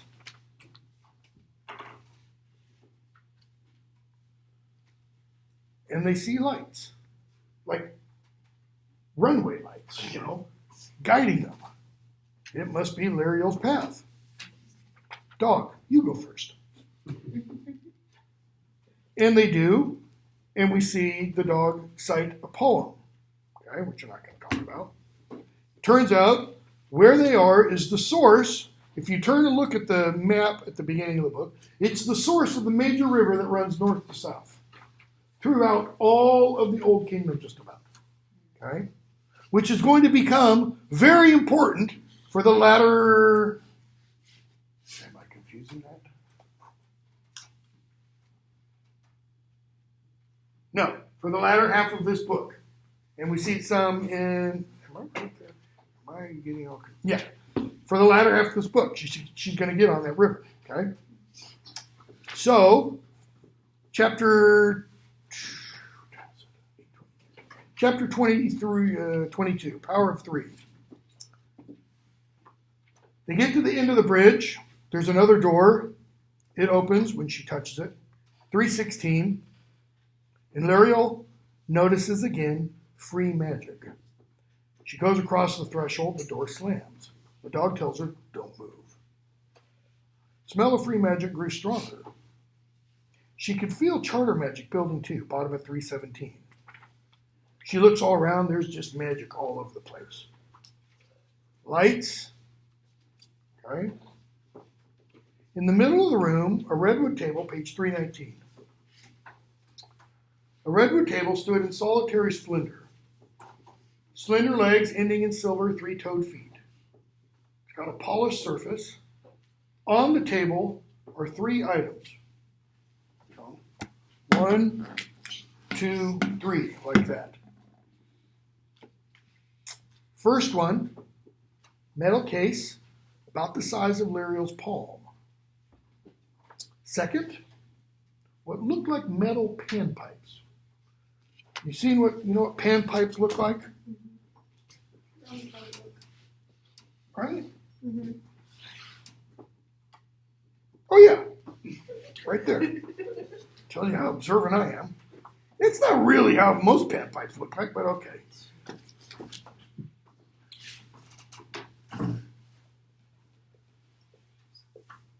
Usually look like that with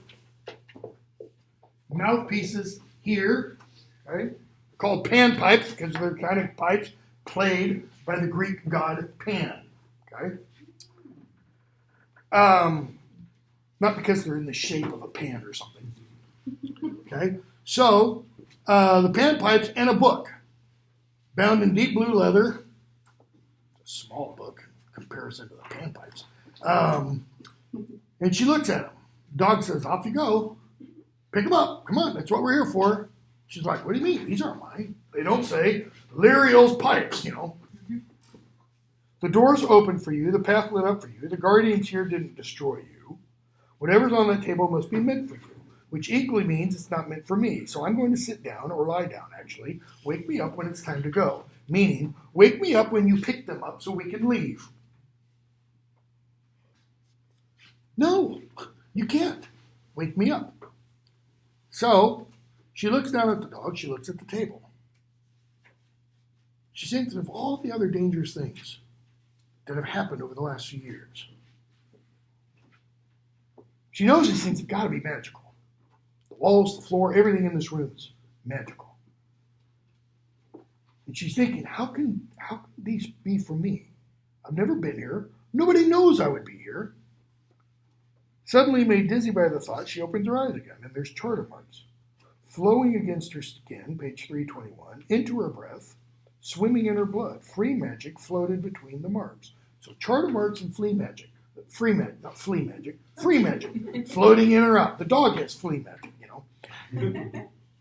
The magic and the lights made her feel lightheaded and dazed. She fought the feeling for a moment, but it was pleasant, not at all threatening. So she just kind of lets herself go into it. She doesn't remember crossing from where she is to the table, but she's at the table. She's thinking, I'm a librarian. It's a book. So she takes it first. The Book of Remembrance and Forgetting. She opens it up. It's charter magic in the book, in the clasp. Marks of binding and closing, burning and destruction. Carefully, she turned back the cover, the title page, the crisp leaf-thin paper turning easily, charter marks inside the paper of the page itself, put there at the time of the paper's making. Free magic also.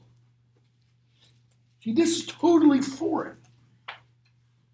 Magic of both kinds lay in the boards. That is, the stuff that the cover, the binding, is made of, which is then covered with cloth. Magic of both kinds lay in the boards and leather of the cover, even in the glue and stitching of the spine. That is, everything about this book that she has in her hands is magical, and it's both kinds. It's free magic and it's charter magic, which are supposed to be antithetical. They're supposed to be like matter and antimatter. Put them together, boom. Not here.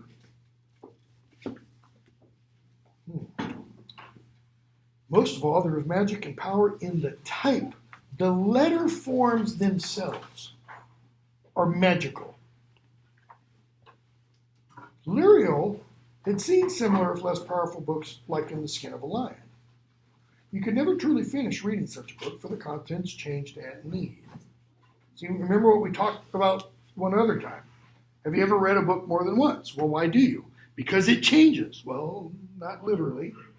You change between the reading the first time and the reading the second time of a book.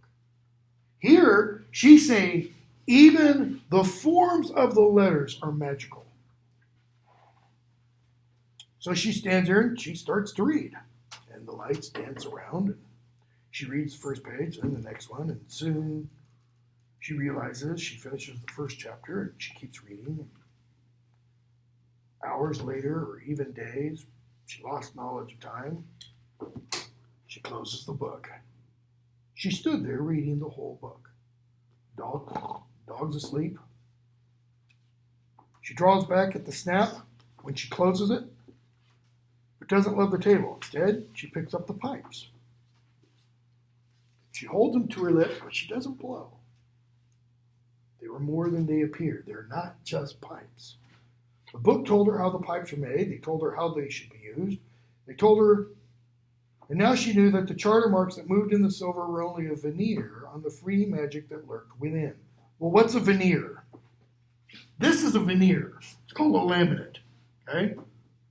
And what's on the side is a laminate, because what's underneath this is what's called fiber press board. It's essentially sawdust and glue compressed into wood. Same with this, okay? But it's on plastic, okay? The silver is a silver covering over the free magic. It's like the silver is the charter magic binding the free magic. She touches each pipe in turn. I think that means she touches each pipe to her lips, because that's how they're supposed to be worked. And she says the names. What are the names? They're the same name as the bells. And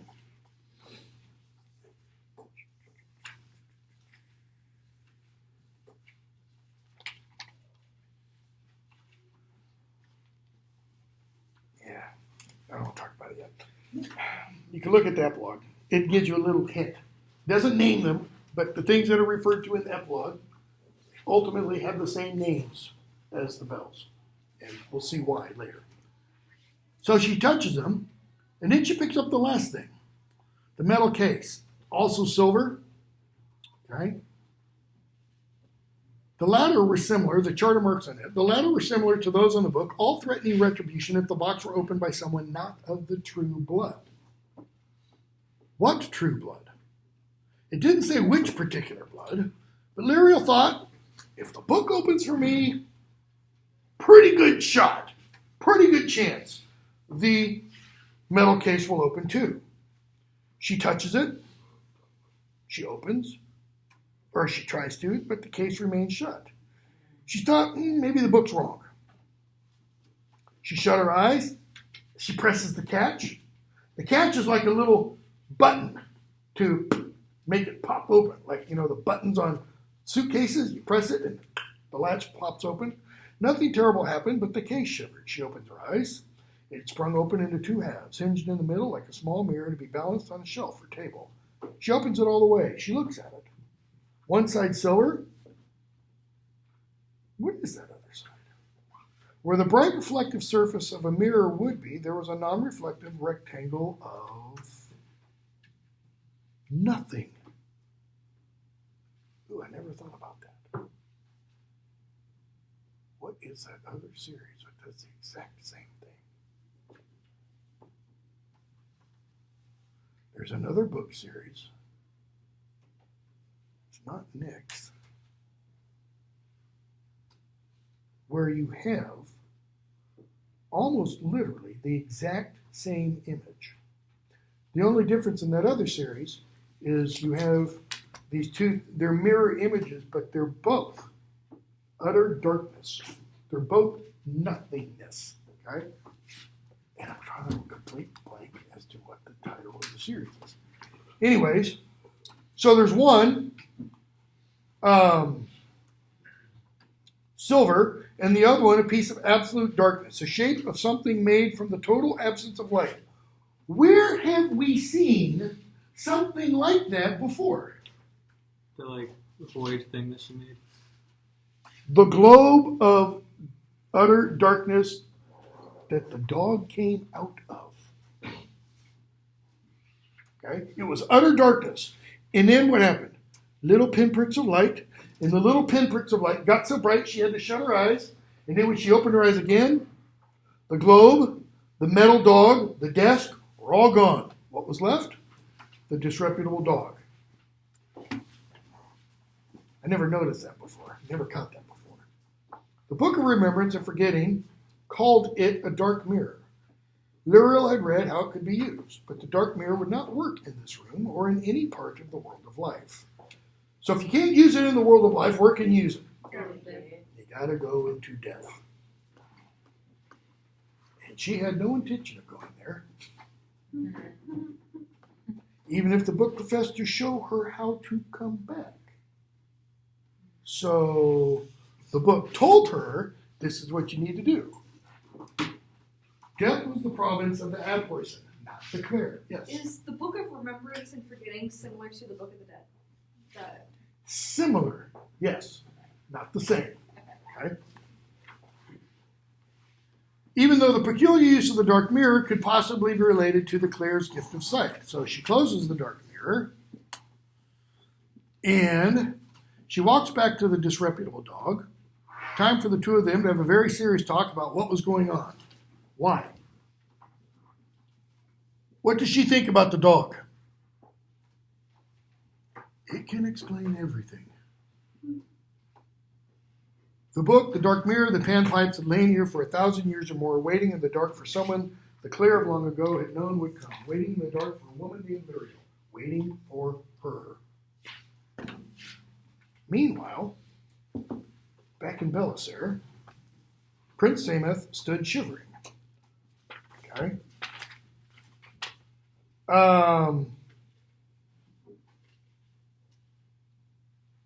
And Sam's thinking to himself, I can't do it. I'll tell Dad. I'll tell Mom. And he's like, no, I don't want to tell Mom. I'll tell Dad. He can tell Mom. Chicken. And talks to the guard. Guard wants to know if he's okay. Skip a bunch. Page 336. We're told this year, it's the same year, things are less spectacular in town, the Midwinter Festival, because Sabriel and Touchstone aren't there, the King and Queen aren't there. Particularly since one, they'd left presents for Sam and Elamir, but particularly since one was a surcoat with the silver keys of the Abhorsen on a deep blue field, these are presents for Sam, quartered with the royal line's golden castle on a red field, and the other was a book entitled Merchain on the Binding of Free Magic Elementals. So the guard says, get any good loot this year? Surcoat, it's an overcoat, and a book. Not a sword then, or a dog, something useful. A book and a coat, wow. Well, what's the book definitely indicate? Time's coming. You got to get prepared. The book, too. Okay? Your sister will get you something. Okay? So, Sam's birthday comes up. Guy wishes him happy birthday and such. Skip a bit more. And page 341 and following. News comes, trouble Sam. He finds out of an attack on the perimeter. Okay. The necromancer is at work still. Sam thinks about that. And what's he think? I don't want to see him again. I don't want to face him again. With every step, page 344, he knew he should be going to open the Book of the Dead. That is, with every step back towards his room. He knows where the Book of the Dead is. It's sitting on his shelf. He goes in, he looks at it, he gets close to it, and he wants to throw up. Okay? Touchstone shows up. We find out Sabriel's been wounded. Kind of brings reality back to Sam. 343, 44. There's talk about the charter stones and what it all means. They're talking about the narration's talking about the reservoir that we saw at the end of Sabriel. While the charter contained and described all living things, this is a little over the middle of page 348. While the charter contained and described all living things and all possibilities, notice, all living things and all possibilities. That is, the charter contains what? Everything and all timelines. That's why the Klore can see. Remember, part of the charter is in the Klore. So they see snatches of future, but not necessarily the future that will occur. They see snatches of futures that might occur. Okay? And it exists everywhere It was particularly concentrated in the great stones, the wall, the bloodlines of the royal family, as well as the Abhorsons and the Klore. Okay? So, with them, you got the bloodlines of the royal family, right, with Touchstone, not with Xviii. With these two, you got the mixture of the bloodlines of the royal family with the Abhorsons. Okay? Since these two are the offspring of these two. When two of the great stones were broken by Kirigor, blah, blah, blah, blah, blah. So they got to go down to the reservoir. Why? Because there's so much power of the charter there because of the great stones in the reservoir. So they go down. Cold water, old stone. They go down, they open up the charter, blah, blah, blah, blah, blah. We're going to read a bunch. We're going to skip all the stuff about what happened before.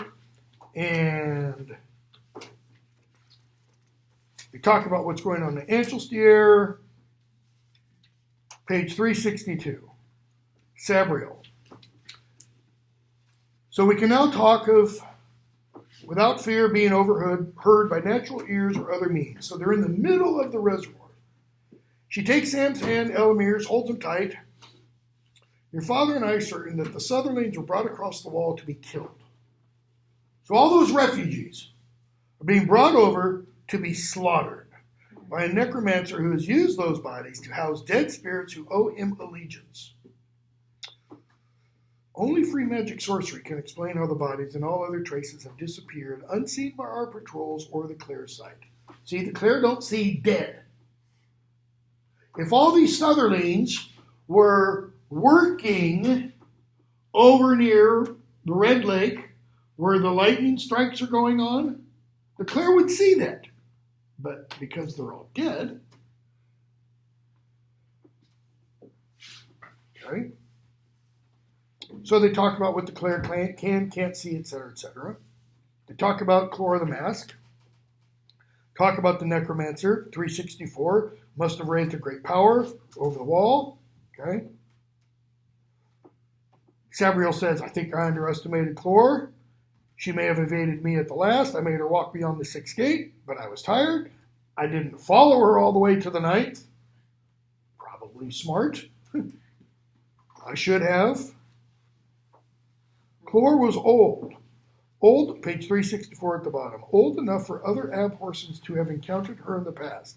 And I suspect this other necromancer is also ancient. But I found no record of either at the house. What house? Abhorson's house. And you really have to get into all this, you really have to read the book about Klore the Mask that Nick's published just a couple of years ago, okay? Where he kind of explains it. But I found no other record of either of them at the house. Too much knowledge was destroyed when the palace burnt. More has been lost besides. Simply by the march of time. Little window into the hidden knowledge. It's not all lost by the march of time.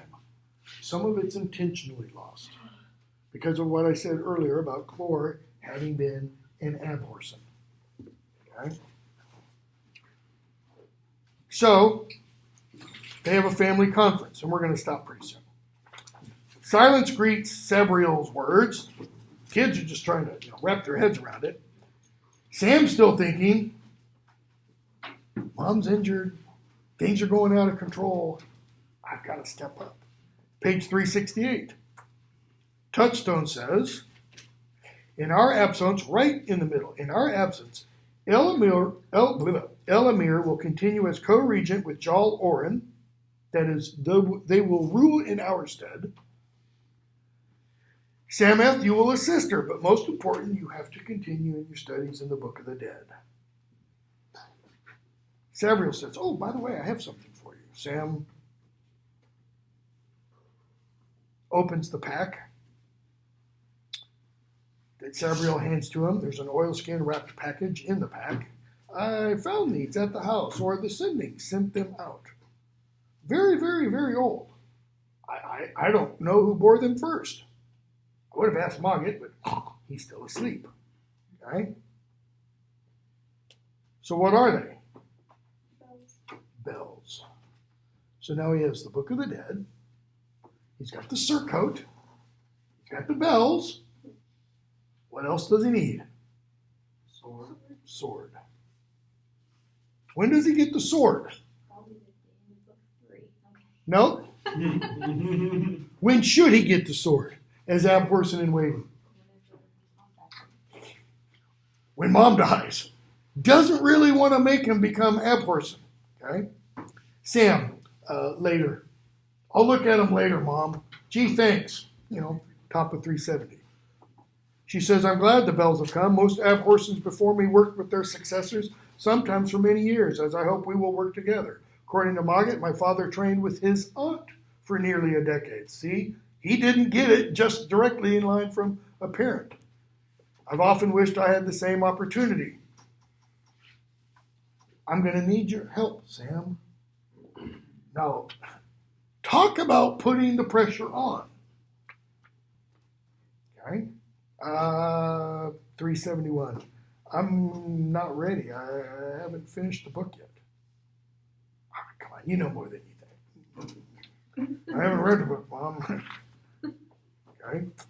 But necromancer and necromancers who oppose us are not to be trifled with. Notice how Sam keeps trying to, but Mom's not listening. Okay? They talk about Sam's friend Nick, who wants to come visit. Bottom of 377. We're going to stop at the end of this chapter. Should we look at that letter first? No, we'll stop at the end of this chapter. Sabriel says,